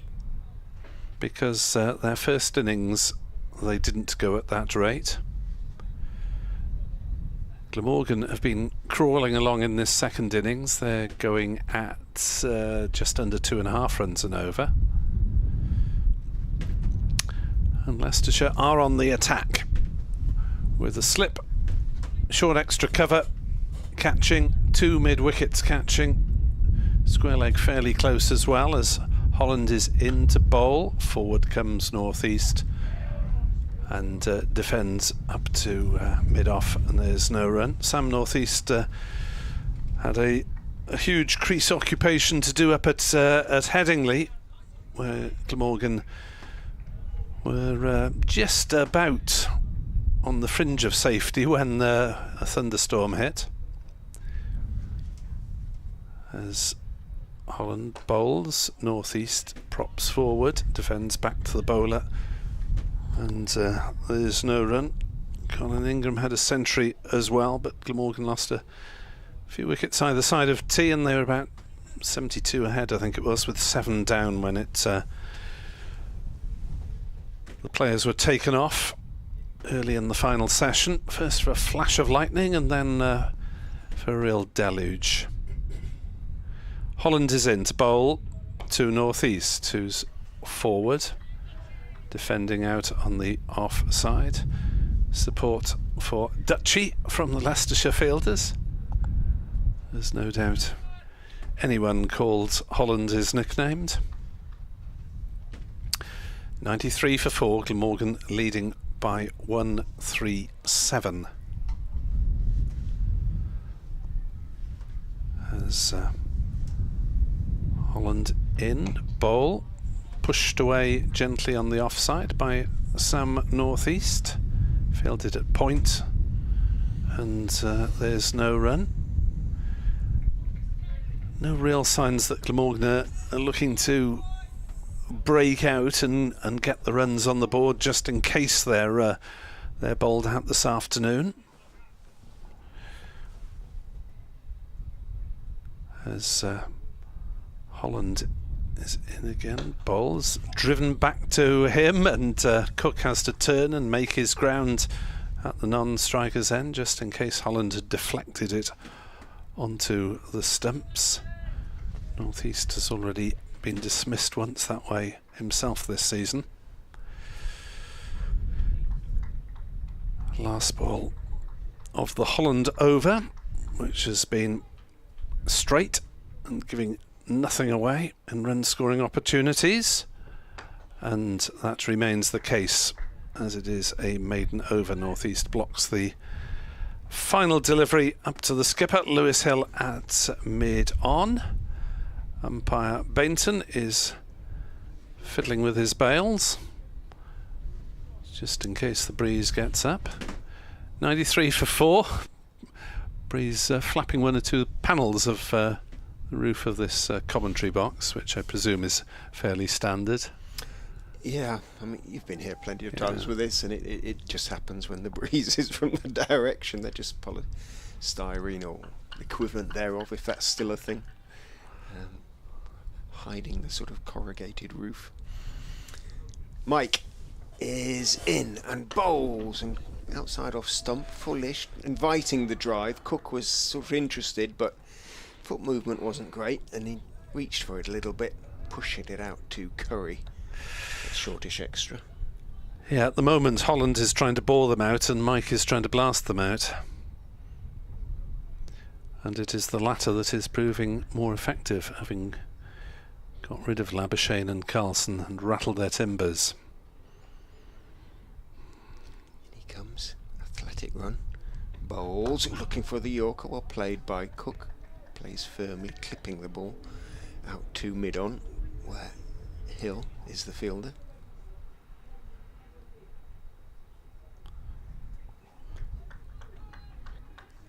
Leg slip and one slip, short extra cover and short mid-wicket. So there are 4 close catches, but certainly not 4 conventionally placed close catches, with the exception of Louis Kimber, who's at a sort of second, well, 1.5 slips really. Cox standing behind Kimber. There's Mike. Head held still, runs in and bowls. Cook defends on off stump competently to Curry, who, like the former footballer, or at least the trainee footballer he was, flicks the ball up very neatly as it rolls towards him off his foot. Yes, what's he got the height for? Well, centre forward, central defender, maybe. I said to him, or keeper. I assume you were a centre half. Yeah. And he sort of grinned and said, no, box to box midfielder. All right. Mike bowls. Oh, where's one? He just, it was a short ball and he just let it hit him, basically. Probably about the shoulder. Hopefully not the elbow, because he'd be rubbing that. Well, he is giving it a bit of a rub, I think. He's going to just check there, but that will result in a nice bruise, or not so nice bruise, depending on your point of view. Let's have a look and see where it did hit him. Yes. Looked to be a bit above the elbow, so hopefully on the sort of fleshy part of the upper arm. Won't still be sore for sure, but it won't be not on the bone, so shouldn't be an issue in that respect. Good ball just back of a length, wasn't it? Not short enough for Cook to immediately take evasive action, and having not got that immediate action in, he just had to make sure that his gloves weren't in the way, really, defending himself. So decided it was better to be hit rather than get the gloves up in front of the chest and risk lobbing up a catch to one of those close fielders Richard has been describing. Short extra has gone to another, well, actually almost square leg, Scott Curry. Again, sort of in a catching position, because as we said, Mike is bringing it back into the right-handers. In he comes, bowls to Cook. Good bouncer, inevitable bouncer though, and Cook probably anticipating, ducked well in advance. Well, fair play to Ben Mike. This is quite a fiery spell, isn't it? Yeah, no, he's impressed me.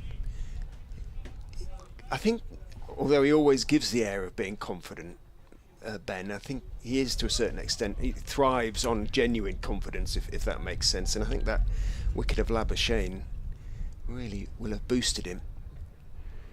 Now he's giving everything down the slope he comes, and bowls to Cook, who's a little tentative as he goes forward on off stump, pushing the ball out into the offside. End of the over. Well bowled, Benny, is the blood-curdling cry from somebody out there. It was something of a sort of piratical cry. Bowled Benny. 93 for 4.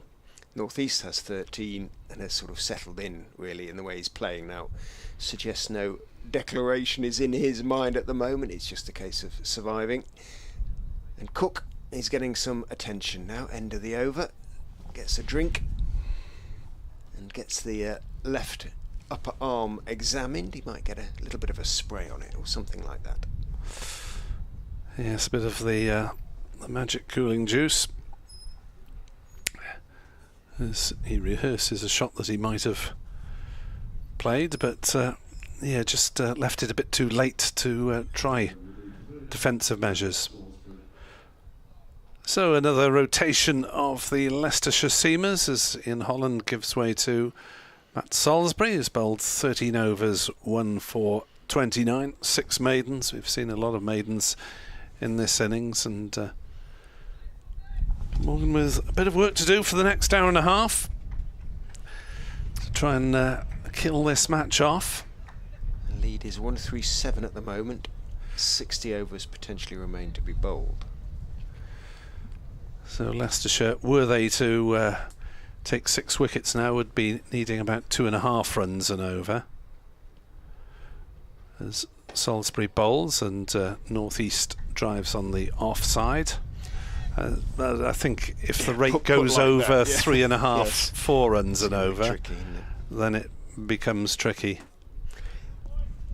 So effectively, Glamorgan have probably got to get through another 20 overs for another 40 or 50 runs if they can. And the match would be almost safe, though I dare say Leicestershire would have a go at 4 and over for a little while anyway, as Salisbury's in and North East again implacably defends on the leg side to Pete Hanscom. Yeah, definitely start by sending someone up like Louis Kimber to open or something like that, and just to see if he can get a few away. Patel can be very, very positive, and certainly he'll play T20 and one-day cricket, having scored a century in all forms for Leicestershire last season. That's full length, driven by North East through the leg side, and he has found a gap in that thickly populated leg side, and the ball running away to the ropes at deep mid wicket. North East to 17. Total to 97 for 4, the lead 1-4-1. A rare scoring opportunity, really, slightly overpitched from Salisbury, and North East latched onto it pretty quickly as Leicestershire look to work their way through this Glamorgan batting lineup in the afternoon session. That's again slightly overpitched up in the block hole, and North East drives gently this time to mid-on, and there's no run. A lot of work to be done. Ul Hassan, Van der Hoogten, Harris, Crane, and the limping number 11, Mir Hamza, who's provided some of the most entertaining batting of the game, not necessarily for the right reasons, but he did clobber a couple of sixes. Salisbury into North East, who again drives, strikes the stumps at the non-striker's end. Ball cannons away. I don't think the bowler had a hand on it, but Cook had turned anyway, just to be on the safe side. The Hamza potential run-out incident did indeed appear. Oh, did it? On the county championship. Oh, clips. good. It was the first thing that came up on my Instagram this morning, curiously. I'm not a big one for the gram. I have got an Instagram account, but I don't really know how to use it, to be honest. Just use it to look at family pictures occasionally. Salisbury bowls, and North East covering everything up, pushes defensively out on the offside, and there is no run. 97 for 4. The boundary in that over to move North East on to 17 not out. The Glamorgan flag, I'm informed, has been lowered and packed for return to Sophia Gardens. It was flying up on the balcony alongside us. Yes. Alongside us earlier on. Somewhat premature, but you would have thought tea would have done. There you go. The kit bags are all in the bus, perhaps. Well, 4 kit bags will be in the bus. Yes, quite. Mike is in 2, Cook bouncer. Not getting that one right though. Ben Mike far too short, and Chris Cook barely ducked, really. Instinctively did bob his head, but it was a good couple of feet over him.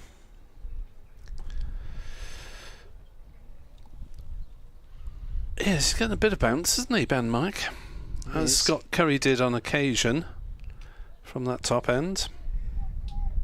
It's the one that comes back though, isn't it? That's the one that's caused the problems for the batters, as Mike is in. Driving is Cook, reaching for it a touch, not quite getting there, 1 or 2 oohs and ahs, and outside part of the bat steers it to backward point where Matt Salisbury is the fielder.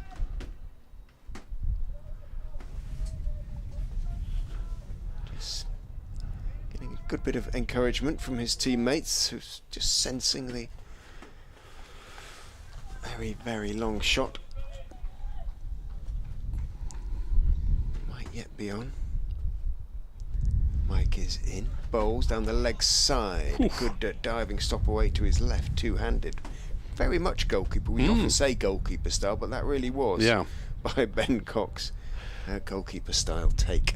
I was making sure that if he had to parry it, it would be in front of him rather than behind him, didn't he? Yeah. So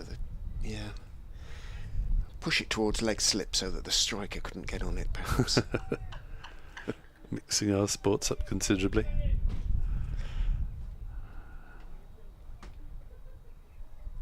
Mike in. Bowls. Again, leg stump line. Fuller this time, and Carlson not quite falling over across himself, but moving across his stumps. Digs it out, pushes it to Holland, who's the wider of the two short mid-wickets. Bit more cloud building up away to the sort of southwest above the scoreboard, where weather often comes from. Heading our way, whether it will result in a further delay looks a little bit concerning, but it's a good 40 minutes to an hour away at the moment. Best part of the day, really. Plenty of blue around. Mike is in. Bowls down the leg side again and full, and this time it is clipped by Carlson off the bottom part of the bat out towards deep backward square, and he takes two. Yeah, Chris Cook on to 3 not out, 99 for 4. Lead then 1-4-3. Carlson, the man gone since lunch for 11. And even if Leicestershire were to take these 6 wickets quickly, they're going to be looking at minimum really now, 4.5. So you would think it's approaching 3, even if all the wickets were to fall off consecutive deliveries now,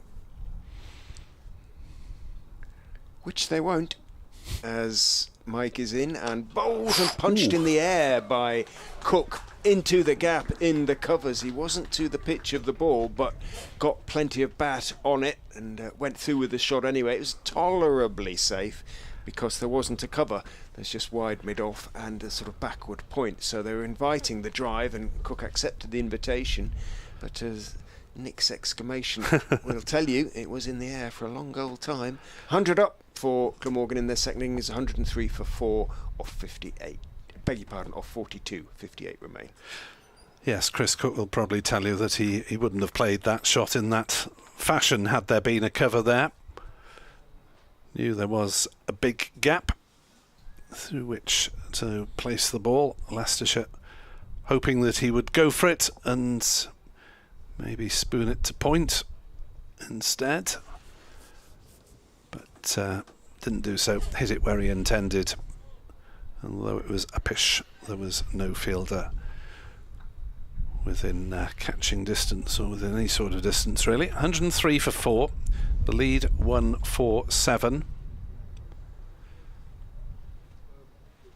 And on his way is Salisbury, and defending is North East to mid-on.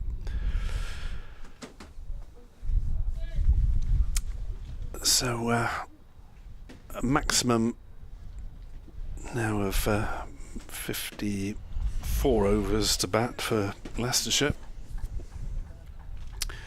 and a necessary scoring rate that is approaching 3s.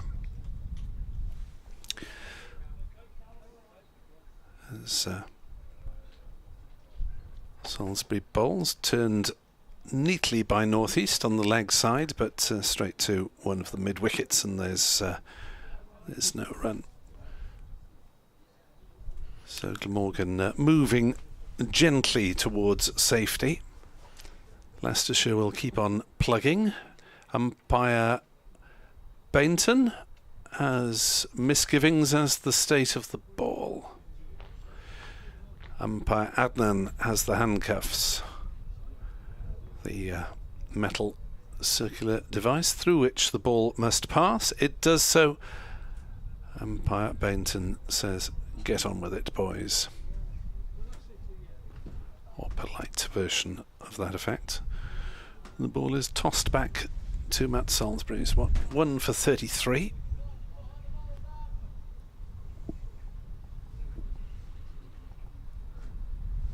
North East 17 not out of 44 balls faced so far. And forward he comes, in the groove of that defensive push. Just wonder whether Salisbury and Holland before him might have mixed it up a little bit more in terms of variation of line and length, as North East has been allowed to plunge forward with that defensive shot 3 or 4 balls every over. And we'll be happy to carry on doing so for several hours. He's tucked that one off his legs. He'll pick up some runs here as he bisected the field. Not quite. It's fielded by the man at deep mid-wicket and keeps them down to 2. I presume it's Patel out there. It's just hidden from me. It's been Patel in that part of the field for most of the game. 105 for 4. The lead 149. So Leicestershire with a minimum of 150 to score to win this game, but they've got to work their way through 6 wickets before they can have a go at that. And that is driven by North East. Scrambling half stop by Harris. Enough of a stop to prevent them from nicking a single. 105 for 4. On Friday night they'd have probably run that one, even before the misfield. Harris doing well to get down, get some stains on his whites. 50-degree wash, maybe. As forward comes North East. Last ball of Salisbury's over, 2 off it. 1 for 35 he has. Glamorgan 105 for 4. Lead 149. And Ben Mike's burst is over for the time being. It was a bit of a burst as well. Just enlivened proceedings. Yeah, he wasn't bowling. Was that a non-stop spell either side of lunch, or did Curry have a few? No, it was non-stop, but he only had, I think, maybe 3 before lunch and 4 afterwards. So Curry is now being brought back. So he had that nice little break, Ben, and he's a fit young man. And he might have a go up the slope in due course, but for the time being, it's going to be Curry replacing him. News from Cardiff is that Jos Buttler isn't in Cardiff anymore.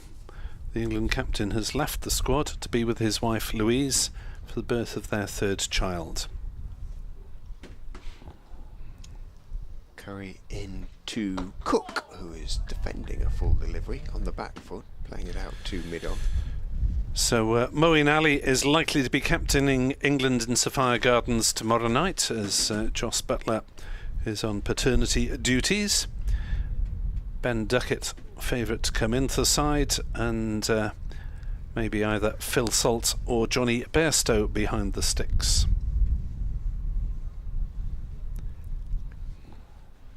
Curry bowls. Cook bat a long way in front of his pads as he blocks that one again. He's inclined to stay on the back foot, very sort of one of those open chest on, not quite Peter Willey stances for Cook, but far from conventionally sideways on when he takes guard. England 1 up in the series. 1's been rained off. It's a 4-match series. Bizarrely, why they play odd numbers. Maybe assuming that 1's going to be rained off somewhere. Curry bowls. Cook again, staying on the back foot pretty much wherever he can, whenever he can. Plays out to Hill at mid-on. Curry bowling straight. So coverage from Sapphire Gardens on 5 Sports Extra on the BBC website tomorrow evening. The 4th and final meeting of the 2 sides is at the Oval on Thursday. I believe that one's also on BBC television as well, if I'm not mistaken. Curry bowls. Cook bat in front of pad, is leaning forward to that one, but again playing it to Hill at mid-on. And Thereafter, England off to the Caribbean to defend their T20 title. Opening match against Scotland on the 4th of June. We had the pleasure of having Andy Roberts and Viv Richards here a couple of weeks ago. As in goes Curry and bowls down the leg side. Cox takes it as Cook steps across, trying to persuade, or not quite sure really. I mean, in some, just trying to, I think, highlight the approach of the competition and encouraging England cricket supporters to get out there to the West Indies. I think the weather probably did that for them, to be honest. Poor Andy Roberts looked freezing. Oh dear. All the time. In goes Curry and bowls, good bouncer, well played by Cook, who is down on his knees as he leans back and lets that one go through to Cox. Richards, you won't be surprised to know, just look cool. They were both wonderful when they came here. Richards with his sort of leather jacket and signing every autograph that was, every book that was put in front of him, every bit of paper. But Andy Roberts came up here and commentated with me for a short while and talked, because obviously he's a former Leicestershire player, and talked about his time here briefly. But it was, we're used to, we're fortunate in dealing with professional athletes on a sort of daily basis, but Roberts was, I did feel like a little boy again, and it was, I felt really in awe, really. Yes, Sir Viv, an impressive figure, even if he was at the back end of his career when he was at Glamorgan in the early to mid 90s. He did inspire them to silverware. I was going to say, in 93. Yeah. The one day, made it happen. It was more or less the Sunday League still in those days. As the spin of Kimber is introduced into the attack, and North East looked as though he was almost taken by surprise in some way as he defended that first ball. Kimber off spin, and there was a bit of turn there for him straight away. Kimber floats one up, and North East drives it away through a gap on the offside. Ball thudding into the ropes, all the boundary boards at wide, long off, 4 to North East. He moves to 23. Glamorgan at 109 for 4, leading by 153. And that dark area of cloud is possibly approaching a little bit more quickly than we thought. Kimber bowls, North East on the back foot, knocks it into a gap on the offside and takes a single out to deep point, 110 for 4. Yeah, there's definitely some rain in it, isn't there? You could sort of see it falling, but at the moment I'd say probably about 8-10 miles away. It might just drift past the ground. Yes, Glamorgan presumably at this stage would not be sorry to see some extra time taken out of the game, just in case.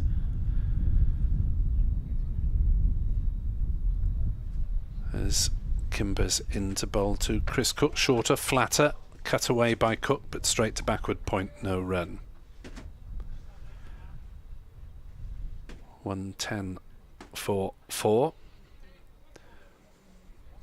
This Kimber's first over of the second innings. The first innings he claimed 1 for 21. Ooh. As Cook slightly deceived there, pushing forward. Turned a bit. Kimber had the wicket of Kieran Carlson, caught at mid-wicket, wasn't it, by Swindles. That's outside leg stump and knocked away comfortably by Cook towards square leg. Just about stopped by Patel. Ground staff marching away from the cover areas at the moment, I think. Is that the ground staff or was that some of the squad?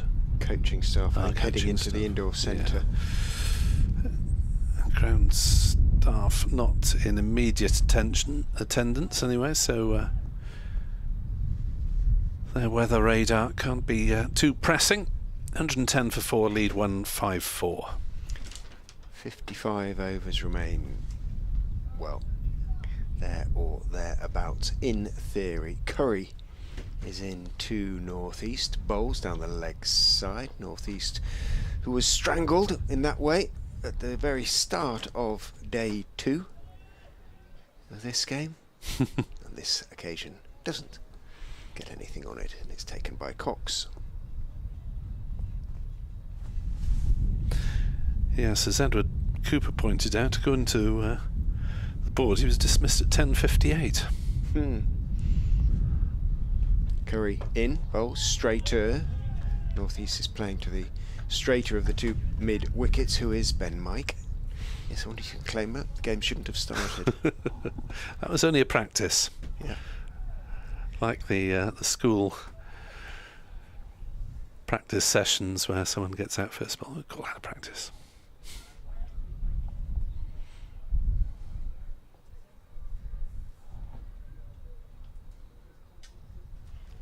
Curry bowls again down the leg side, again moving across and trying, but Northeast didn't get anything on it, and again taken by Cox, falling away obviously to his left. Getting a little bit darker as the cloud approaches us. Yeah, obscuring the sun now, or will be shortly. As the body of the cloud arrives, in goes Curry, bowls, pleasantly on driven by Northeast, but no real weight in the shot, goes straight out to Hill. I think that's a problem in this match, isn't it? That batters really haven't had huge value for shots. There's been quite a lot that has come off the middle of the bat, looking as though it's been timed fairly well, but hasn't really had much chance of beating the field. Curry bowls, bouncer, Northeast just ducks underneath it, rehearses the bob of the knees, ball having sailed over his head into the gloves of Cox. 110 for full, the lead 154. Sun is now obscured.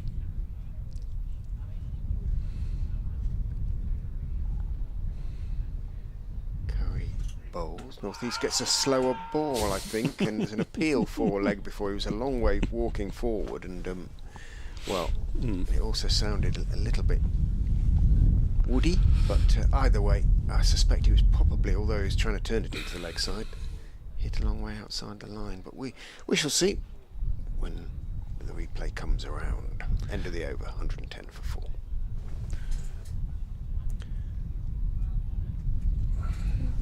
Don't think there was an appeal a huge amount recommended. 110 for 4. It's all of a sudden a bit dark, a bit cooler, a bit breezier. As Kimber will bowl his second over from this pavilion end. As forward pushes Cook. Didn't seem to get quite the pitch of it, but close enough.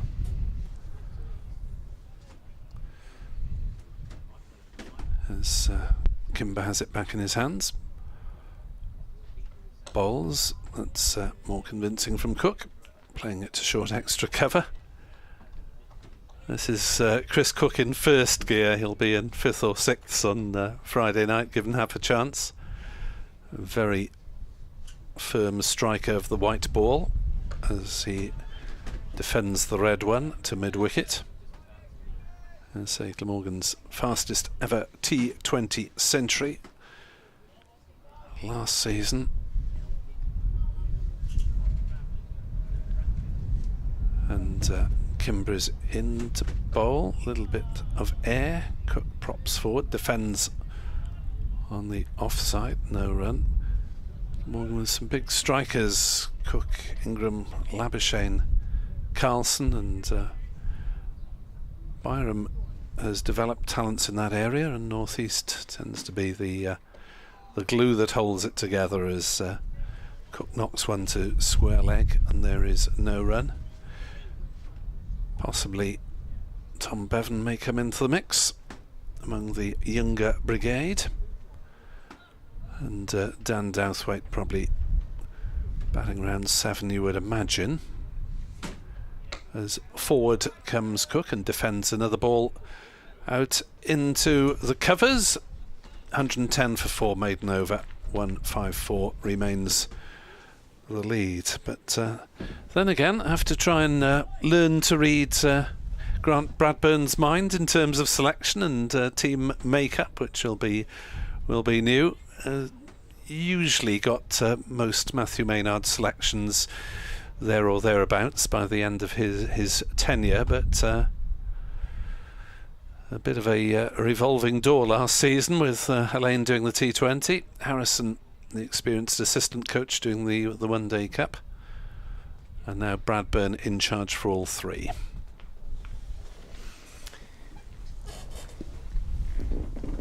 Happy birthday to him for yesterday, by the way. I didn't realise at the time. Curry. In from the Bennett End bowls. Full, clipped off his legs by North East. Will pick up 1. Curry's pause at the end of his follow through with chin in hand. He threw back his head when he bowled up, after he'd bowled that ball. Whether he thought it was going to sneak through onto the pads or he was taking it off the stumps. Have a look at the replay and see. Nelson, 111. Did take it off the stumps, but with complete certainty. Curry into Cook. Bowls, goes past the outside edge. Oh, a few hands go into the air. Leicestershire fielders, not so much from Cook or from the bowler Curry, but both extra cover and mid-wicket. Mike jumped up. Lovely delivery, or at least Cook playing down the wrong line. Just does look a bit like a man who's sort of searching for a bit of form. Let's have a look, see if that one did a bit. Just held its own off the seam. Curry is in. Ooh, he's a fraction late on that one. Chris Cook straight and on off stump, but he manages to play it out to Patel. That extra cover. Yeah, Graham Smith wondering who might be Glamorgan's openers. Well, last season they started the campaign with Byram and North East, so that's obviously a possibility. Carlson did duties there several times after Byram was injured. Curry bowls. Cook gets a delivery down the leg side and far too wide for him to be able even to get anything on it. Slightly bizarrely, Prem Sisodia, the spin bowler who usually bats around 9 or 10, did it in one game when they were really short on numbers. Will Smale had a go as well. A couple of matches opening, a couple 3 or 4. Curry bowls, slightly short of a length and up on his toes. Carlson's pushing it out into the offside. Patel makes something of a meal of fielding it, but does successfully field it in the end. And last season Glamorgan employed 12 different players to open the batting in various scenarios and various competitions, including Harris and Van der Hoogten as 4-day night watchmen. Curry bowls, line and length delivery on off stump, went back, Cook, but defended competently and solidly enough. End of the over, 111 for 4, partnership 20 under the dark cloud and the approaching rain, which we can see very clearly now. The wind is getting up a little bit as well. It's much colder. So were Glamorgan to fall in a heap now, required run rate would be just over 3 for Leicestershire. They will be doing their best, will Glamorgan, to keep that one completely out of the equation. And although there'll be a variety of voices from BBC Sport Wales commentary over the course of the T20, it will be predominantly. It won't be predominantly me, but it'll be me for the first couple. Right, sure. Until we get greater numbers available. Various people still involved with rugby and football stories and coverage. There's Kimber Bowles, driven on the offside by North East. Fielded at cover, no run, so I shall be hosting Glamorgan against Surrey on Friday night, Glamorgan against Sussex on Sunday afternoon.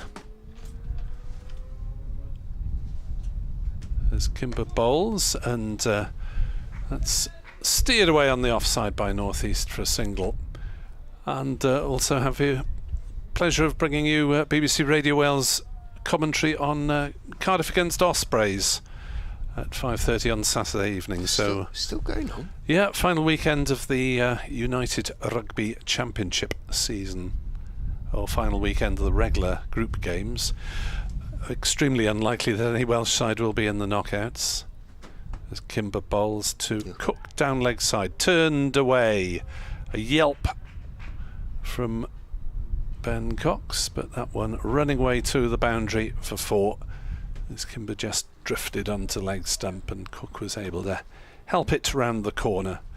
Yeah, BBC Radio Wales and BBC Television will be bringing you that double header from the Cardiff City Stadium next Saturday. Dragons against Ospreys, Dragons against Scarlets, and Cardiff against Ospreys.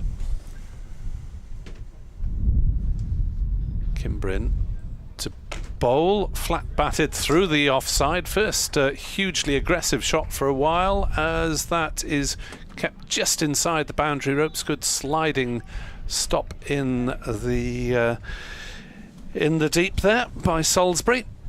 3 runs taken, I think. Yes.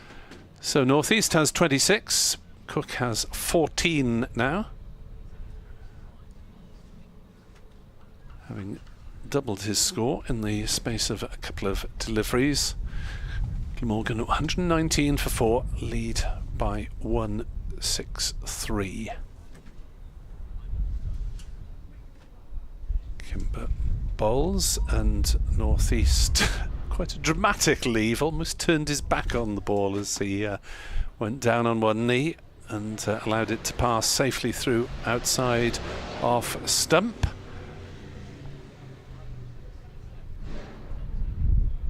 As that's again on leg stump and knocked away by North East, and this too will go to the boundary.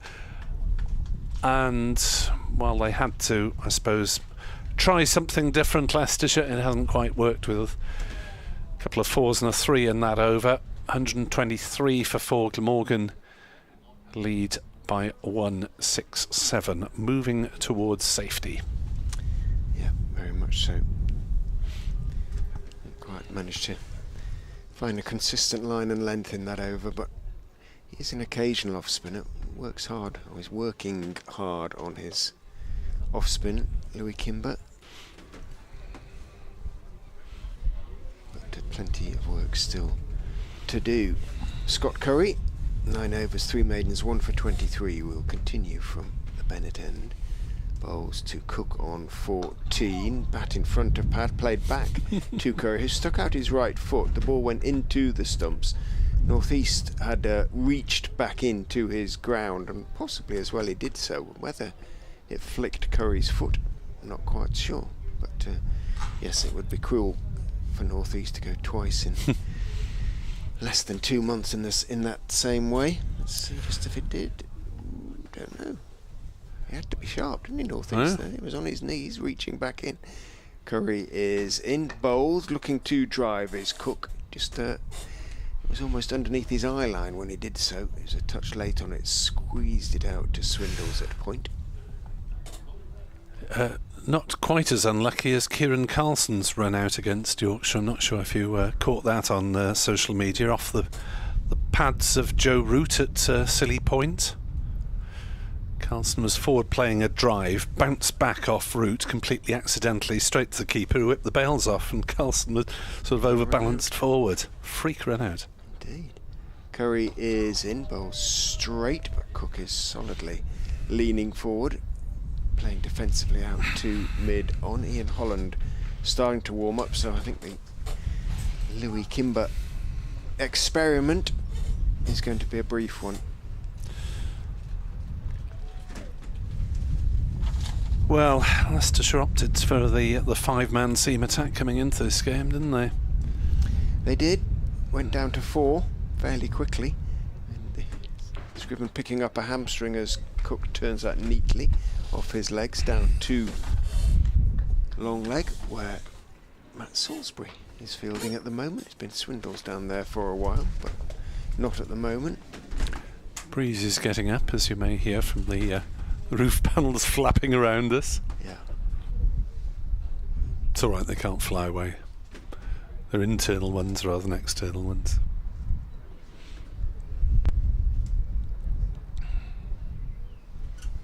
Curry bowls, Cook, beg your pardon, northeast of course with that single. Defends carefully out to mid-on. Northeast's fine run of scoring on this ground continue. He'll almost certainly leave with another 100 plus runs on Grace Road to his credit. Paul Sussex inquires maximum overs left in the day, please. 50 following this ball. 0.1. In goes Curry, and it's driven. Don't think it will get past Harris. It shouldn't. It doesn't. Moves to his left, so just 1 is taken. It should be 50. Obviously 16 in the last hour theoretically can mean if a few spin overs are bowled, it's a minimum of 16 in the last hour. So if there's a few overs of spin before then, it could be 51 or 52, but at the very I don't think. I think the batters that happening really. They make sure it doesn't, don't they? Yeah, we did get extra overs at Headingley because they bowled 4 spinners in one day, Yorkshire. Okay. So you never know, but most likely maximum of 50, and we suspect rather less than that. I'm guessing about 30, something like that.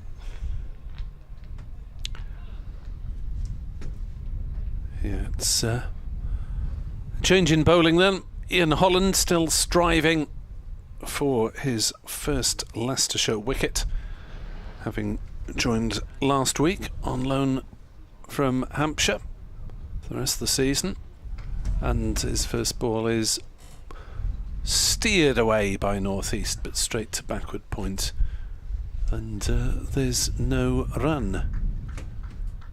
So a little bit of activity on the Milligan Road. Bank holiday tear up maybe. The bikes being dusted down, 1 or 2. Holland lopes in, bowls clipped on the leg side, slightly uppishly, shouts of catch. It didn't carry too short mid wicket, and there's no run.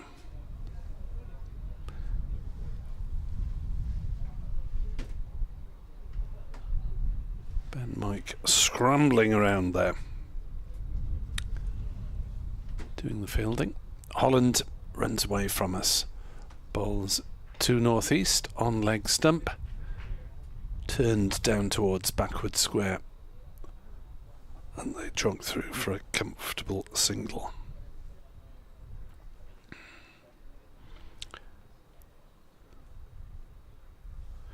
So despite the best efforts, led really by Ben Mike for Leicestershire, the 4th of their seamers used, struck straight away, bowling Labuschagne with his second delivery.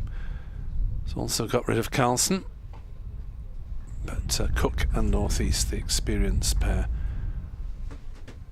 gritting up, shoulders the wheel, backs the wall, and various other improbable positions as Cook defended another one on the offside, getting cooler and breezier by the moment.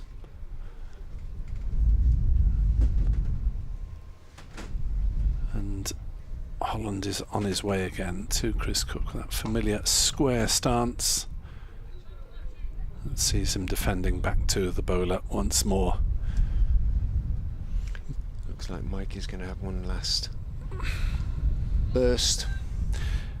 Yeah, Cook could do with spending a long time at the crease, really. As I say, apart from the one occasion, he has not got to 30 this season. and he remains on 15 not out as he defends the last ball of the Holland over on the leg side. 126 for 4. The lead 170. 49 overs remain in the match, less any potential change of innings. So as we keep saying, were Glamorgan to fall in a heat now, Leicestershire would need to score around about 3.5 runs and over, which considering the scoring rates have been below that for most of the match. Yeah, it's a highly unlikely prospect now. Ben Mike is going to see if he can make something happen from the Bennett end. 7 overs, 1 maiden, 2 for 17 in his first spell. 5 wickets in the game. Down the slope he comes with 2 short mid wickets and bowls to northeast, to his all care and attention as he blocks that one on the walk out towards Courier to straight short mid wicket. Yeah, Mike and Curry have been impressive in this match generally, haven't they? They have. Curry with the bat as well yesterday. Well, did a job. Well, yeah. I mean, he did his job with it, didn't he? Onus shouldn't have really been on him to score quickly. In goes Mike. Bowls a bouncer that is top edge, just short of long leg. Cook went for the pull. It flew down towards Salisbury. He had to run along the ropes, landed 4 or 5 feet in front of Matt Salisbury. Just didn't carry. No, a rare moment of liberty from Sam Northeast there, really. Going for that shot. Didn't quite launch himself at it. And, well, perilously close to long leg. Moves on to 33. That's just the shot. Cook waits as Mike is in. Bowls to him, slash it away through the offside. Minimal foot movement, but plenty of bat movement, and just crashed it away between cover and point to the boundary for 4. And there was something of a chorus of approval from the Glamorgan supporters and possibly even the balcony as well.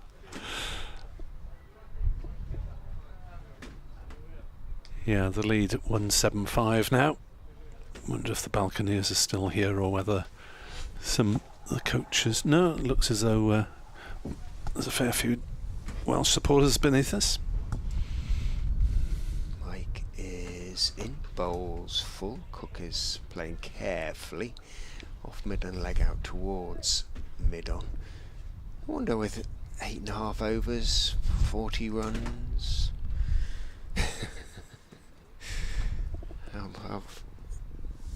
you know, lead of 230 with 38 overs to go. Have a little bowl? No, maybe not. Maybe not. Nothing much to gain really. In goes Mike. Bowls tucked off Midland leg by Chris Cook out towards deep backward square. We do now have a few raindrops falling, and not enough at the moment, I'm sure, for the umpires to look up, but may not be far away. It wouldn't be for long. There's blue sky behind it, but I can feel it coming in the windows now, so we'll close the window so our computers don't go pop, or the radio equipment doesn't either.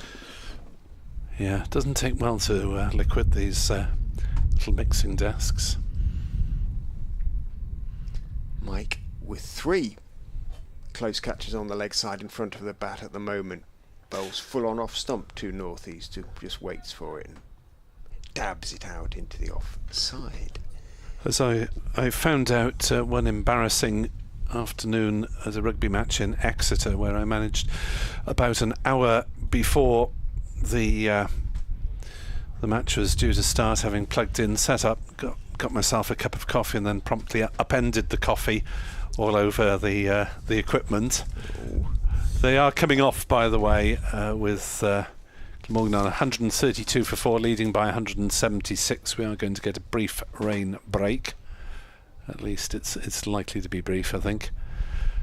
So I spent about the next 45 minutes frantically trying to redial and mop up I used the entire supplies of tissue paper and toilet paper, I think, available in Exeter, and just about managed to dry the equipment out in time. Hello, studio. What? Oh, well, the machine's playing up, and no idea what happened there. Got away with it. The machine has now been decaffeinated. We'll take a 5-minute break. I don't think it's going to be a long one, folks, but we do obviously lose overs straight away, which again makes it that much more likely that the game is going to end in a draw. And just for Leicestershire supporters, Chris Wright wandering across the ground in full Leicestershire training kit from the Nets. So we await an official confirmation of his return to the fold. Whether we'll get an official reason for his absence, who knows? We'll be back with you before too long, I suspect.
Well, the ground looks a picture actually at the moment, because obviously the outfield, well washed, is emerald green. Players all in white. It's going to be a combination, judging by the arms being swung, of Louis Kimber and possibly Ben Mike, who are going to open the bowling. Not together, of course. It's going to be Kimber to start with from the pavilion end. So Kimber twirling, Mike charging. Kimber sees his first ball turned into the leg side, where the aforementioned Mike gallops after it with such positive intent that the batters do not run. 132 for 4, leading by 176. As that's turned into a gap on the leg side by Cook this time, and they do take the single. 133 for 4, Cook to 21 not out. What a lovely vista. Isn't it? That is spectacular. Beautiful at the moment. A good idea to take a picture of it. And if you see someone else with a good idea, copy it. 133 for 4. As Kimber is in to bowl to northeast, to turns to mid-wicket, and there is no run. Cloud formation is quite something, isn't it? It is. I think that's one of the national mottos of China, isn't it? Judging by some of the products they're producing. As that's floated gently by Kimber, driven gently by northeast, fielded by the skipper, Captain Hill, at wide mid-on, and another single is taken. So Ben Mike's spell might be the last throw of the dice from the Foxes, you suspect, as that's driven nicely. The square bat from Chris Cook through the covers. There is a chase on, and the ball wins it down to deeper extra cover. Nicely put away by Cook to one of the far flung parts of Grace Road, and Salisbury's chase was in vain. 138 for 4. 182 is the lead. Kimber bowls, and forward comes Cook to defend. He has 25. Northeast has 34. Glamorgan 138 for 4. Lead by 182. And should 6 wickets fall quickly now, Leicestershire would still have to score 4.5 runs and over, which doesn't sound much, but if you haven't been following previous proceedings, but scoring rates have been well under 3 for days 2, 3 and 4 of the game. 2.6 at the moment in this Glamorgan second innings, as the sun is obscured, and maybe obscured for a while, judging by the dark cloud around the ground now. So can Mike conjure something out of nothing, essentially? In he goes and bowls to northeast, and appeal for a leg before it's going down the leg side, says umpire Adnan, not in so many words, simply by ignoring the appeal and walking away. I suppose not a bat on northeast. Perhaps that's why the appeal was ignored, but it did look like it was going down leg side as well, from our admittedly far from perfect angle, where it's sort of fine leg when the bowling is from the Bennett end.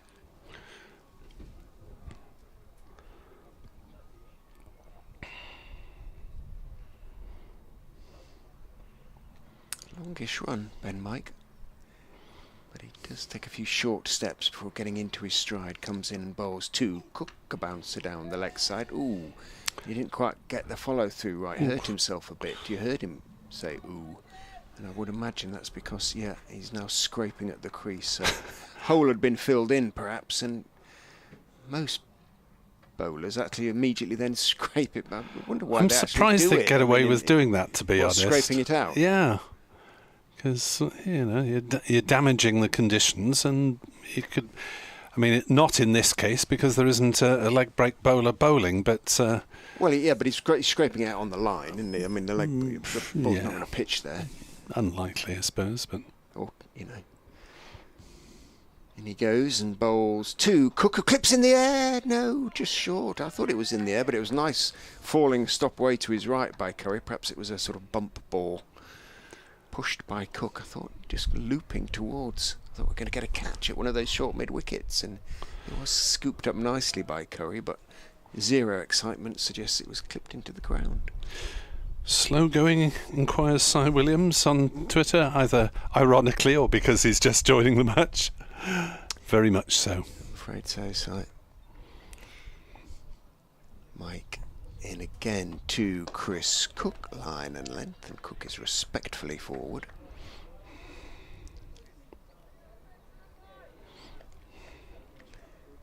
Curry and Holland in deep conversation, talking about all things Hampshire, perhaps. Who knows? Where are you staying then in Leicester, Ian? Yeah, I've got a place near. Wherever, hopefully somewhere pleasant. At Chris Cook. Worth an inquiry from behind the stumps. Absolutely. Definitely too high, but... It's a good ball, nonetheless. In Leicestershire's last few overs of serious efforts, as Cook plunges forward. Ball runs off an angled bat down to backward point, and there is no run. It is getting darker and darker overhead. But it may escape us, elude us, evade us, the rain. As Kimber bowls, a bit short of a length, and Cook is forward, watching it carefully, and there's no run. 140 for 4. North East has 35. Off 74. Cook has 26. Off 58. Making only very intermittent efforts to accelerate. Just waiting for the occasional bad ball. Kimber is into bowl to Cook, who pushes forward. Defends to cover. Scott Curry ambles towards the ball to pick it up, with the bounce just about disappearing from Leicestershire's performance as Cook knocks a single away down towards deep mid wicket. And this at the moment is well, Kimber's trying hard, but it's almost cricket by numbers, isn't it? Players to some extent going through the motions, might exempt Mike from that as Kimber bowls, and that's played away on the offside by North East for a single out towards deep cover. 141 for 4 here on BBC Sport Online with Richard Ray and myself, Nick Webb. Someone's trying to keep enthusiastic downstairs. 142 for 4, lead 186. 41 overs remain. Time to call them in, Sam, and set Leicestershire 4.5 and over and try and bowl them out in 39. It ain't going to happen, folks. It would be the positive thing to do. Bold, one might even say bold.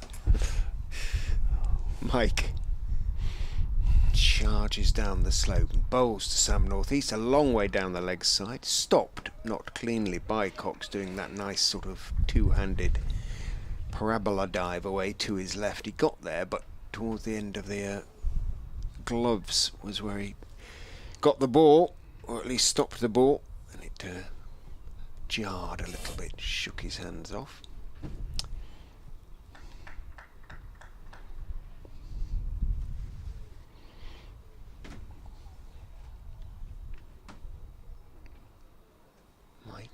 Is in, and he's pumping bowls, driven, but a good falling stop away to his right by Rishi Patel.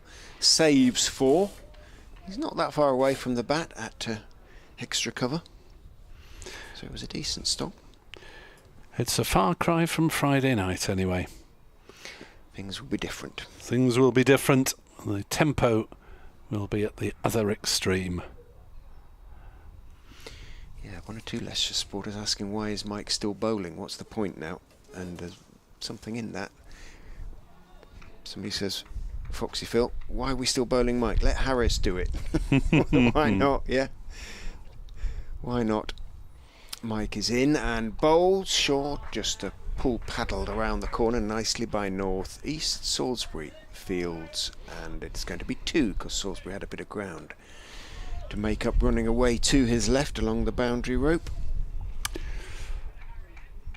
Yeah, this is Mike's last effort, really, isn't it? Another couple of overs, maybe. But if he were to pull a muscle now, and I'm sure the Foxes supporters would be really saying, well, yeah, he shouldn't have been bowling. And the game is now going through the motions. And he comes, bowls, looking to drive northeast, not quite timing, it wasn't quite there. Patel again, the fielder. This cloud is beginning to really be over the ground now. Can see rain about, again, 4 or 5 miles away. Way to the south. Will it come over the ground? Looks wide enough so to do. We shall see. If it does, I think that might be that, folks. In goes Mike and bowls. Northeast is turning him off his legs. Should be 2 more. Should be 1 for the... No, he says, having turned. And Leicestershire's fielders approve of that fielding, and rightly so from Matt Salisbury. Got to the ball quickly, got his throw away quickly. Saved a run. Well, it's always nice to see players remaining professional, isn't it, in these final knockings of a game? And making efforts on behalf of their teammates to save any runs that can be saved. Lead 189. Scott Curry, he of the loud clap, was clapping there. You heard him. He's got the knack. In goes Mike. Bowles looking for the Yorker. Cook digs out. He's looking to the leg side. Cook, in fact, the ball is running out to mid on end of the 56th over of the Glamorgan second innings. 145 for 4 is the score. Must remember to do my final radio update for the match at 4 o'clock. Yes, it'd be a shame to miss it. It'd be a shame to blot my copybook at this late stage of the game. Northeast has 39 from 80. Cook 27, so he's over the... he's exactly on the 100, I think, isn't he? Sam Northeast was at 61 he scored in the first yes. dig. Yes, 100 for the match. Well spotted. Louis Kimber in the gloom of Grace Road. Bowling off spin from the pavilion end. First ball turned into the leg side by Northeast. No run. Well, there are certainly very dark clouds overhead, but maybe not the rain-bearing part of the dark clouds quite yet. Kimber bowls, slingy, slapped away into the offside. Northeast takes a single. It is a little bit, isn't it? Somehow the arm doesn't quite look as though it's sort of coming over on the perfect vertical. It's a bit falling away. Little bit rusty. 6th over, 0 for 26 at the moment. Worth a try for the Foxes, as that is firmly driven by Cook on the offside. 27 not out, he remains, though, as it stopped at short cover. Curry with a tumbling stop. Good cricketer, Scott Curry, all round. It's Kimber bowls, Cook making room for himself and just placing it into a gap on the offside. And they go through for the single. I was about to check last season. He just played the 5 T20 matches for Hampshire, taking 6 wickets. Little bit expensive on the economy rate. Yeah, I can imagine. Mason Crane played 6 matches. So that's driven down the ground by Northeast to Hill at mid-on, no run, and Crane also a bit expensive on the economy rate. He too took 6 wickets. They will be hoping for better things for their new county. As forward plunges Northeast, who also, of course, is a former Hampshire player. Played with Crane there. And the over. Northeast has 40. 147 for 4, the lead, 191. 39 overs technically remain in the game. Unless you'll be hoping the overs he's bowled over the last sort of 7, 8 weeks. Far more than he's ever bowled before. Than he's bowled before. Don't say ever, Richard. That's poor English.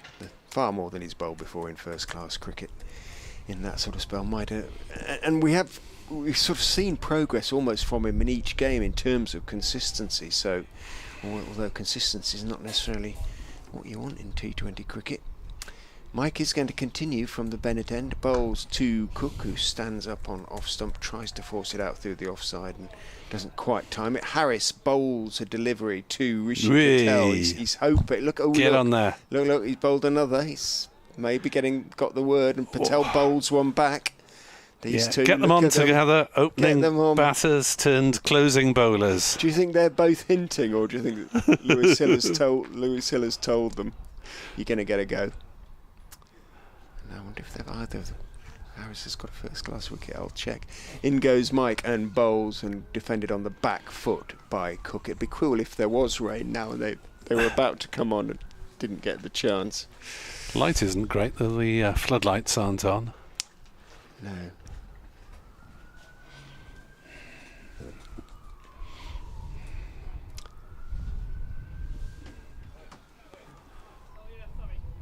Rishi Patel has never bowled a single delivery in first-class cricket. Historic, potentially. I've done it again, haven't I?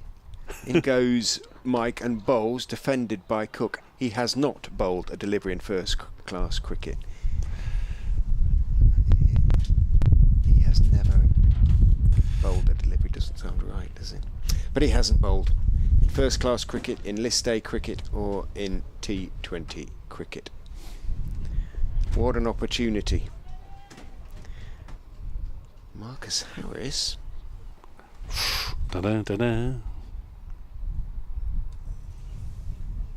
As Mike comes in and bowls, Cook gets a shortish ball that just stands up straight and lets pass in front of his chest. Has bowled in first class cricket. He's bowled 96 deliveries but has yet to take a wicket in 6 innings. So he's bowled in 6 innings in 164 games. Now, are those 6 joke innings, I wonder, or 6, well, we might as well give him a twirl sort of innings? Mike is in, Cook is forward on off stump and playing it out to Patel. So if either of them get a bowl, it'll be an opportunity to break new ground for both of them. Yeah, that's the thing. As a batter, you really don't want to get out to that sort of bowling, do you? No, but look, Patel's still bowling to do it. He's got the ball in his hands there. Looks like, I'm guessing, gentle spin. Yes. If it happens. If not now, when? It might never happen. Mike into Cook, who is pushing it just wide. Well, between Patel and Swindles. It's Swindles, the lively Swindles, who gets back and dives and makes the stop and keeps it 2-1. Cook on to 29. Northeast has 40. 148 for 4 at the end of the over. 38 remain at the most.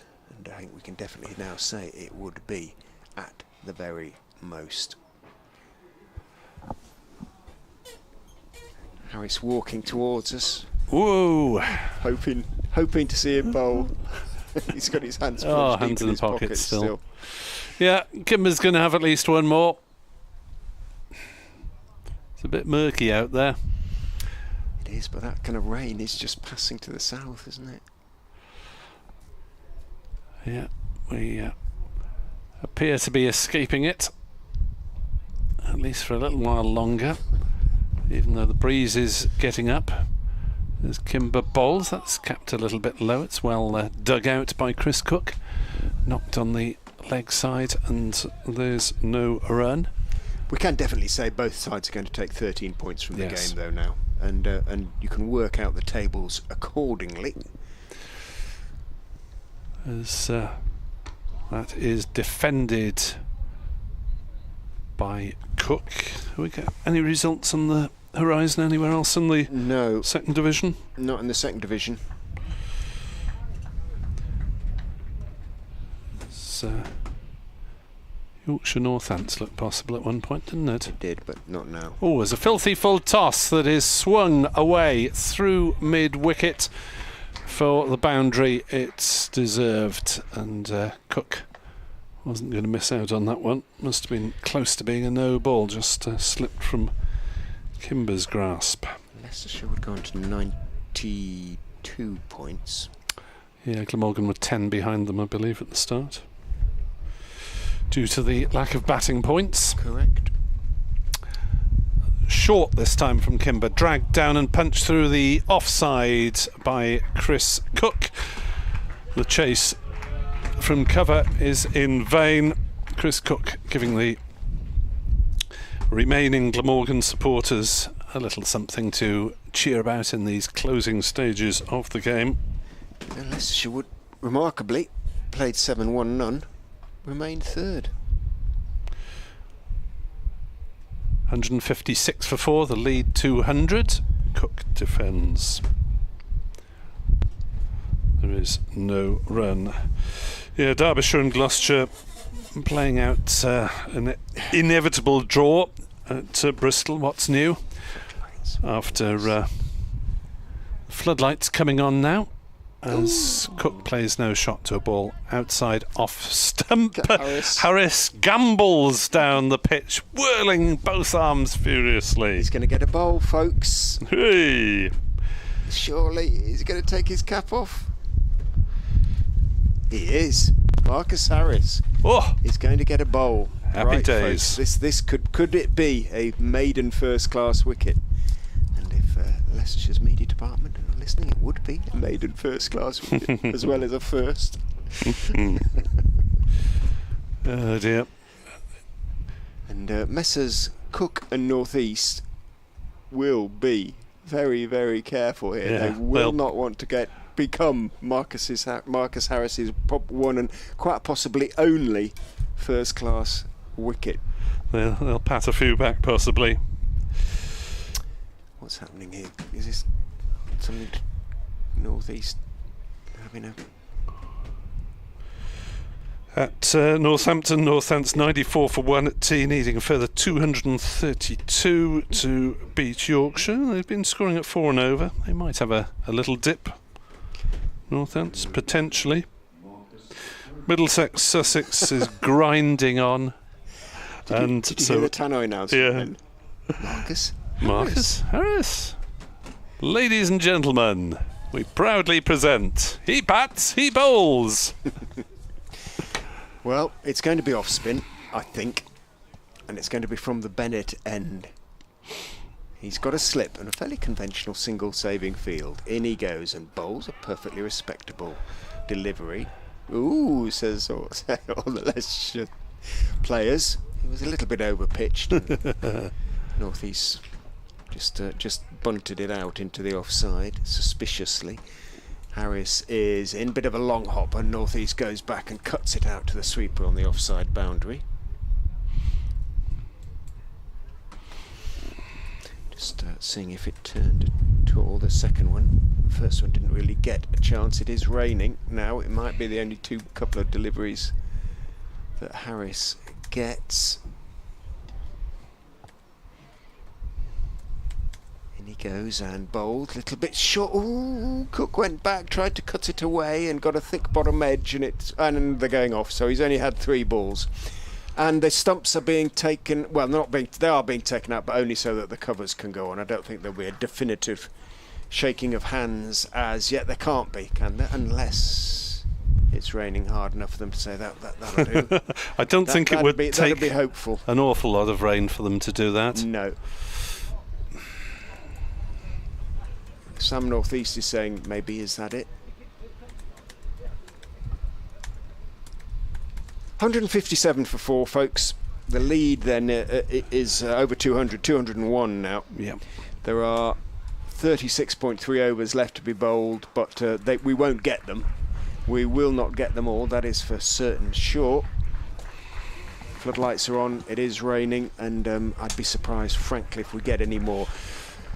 We will, of course, confirm as soon as we know what the situation is. We'll take a short break until we do. We're waiting for the umpires and are talking to Sam North East at the moment. I think we can't yet. There are no obvious handshakes going on out there, but the game is for certain going to end in a draw.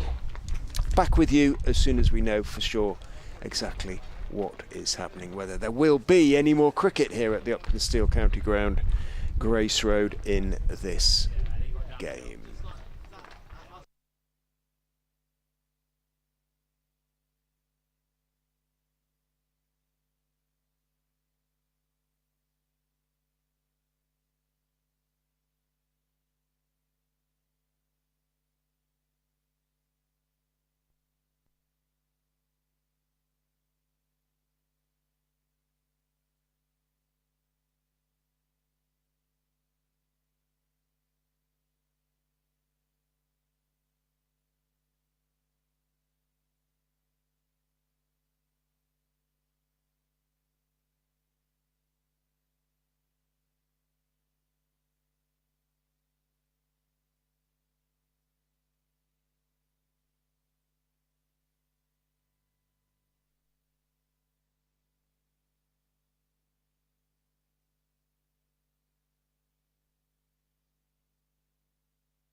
And I'm afraid to be able to tell you from the Uptonsteel County Ground that the rain means that is the end of play today and the end of the game.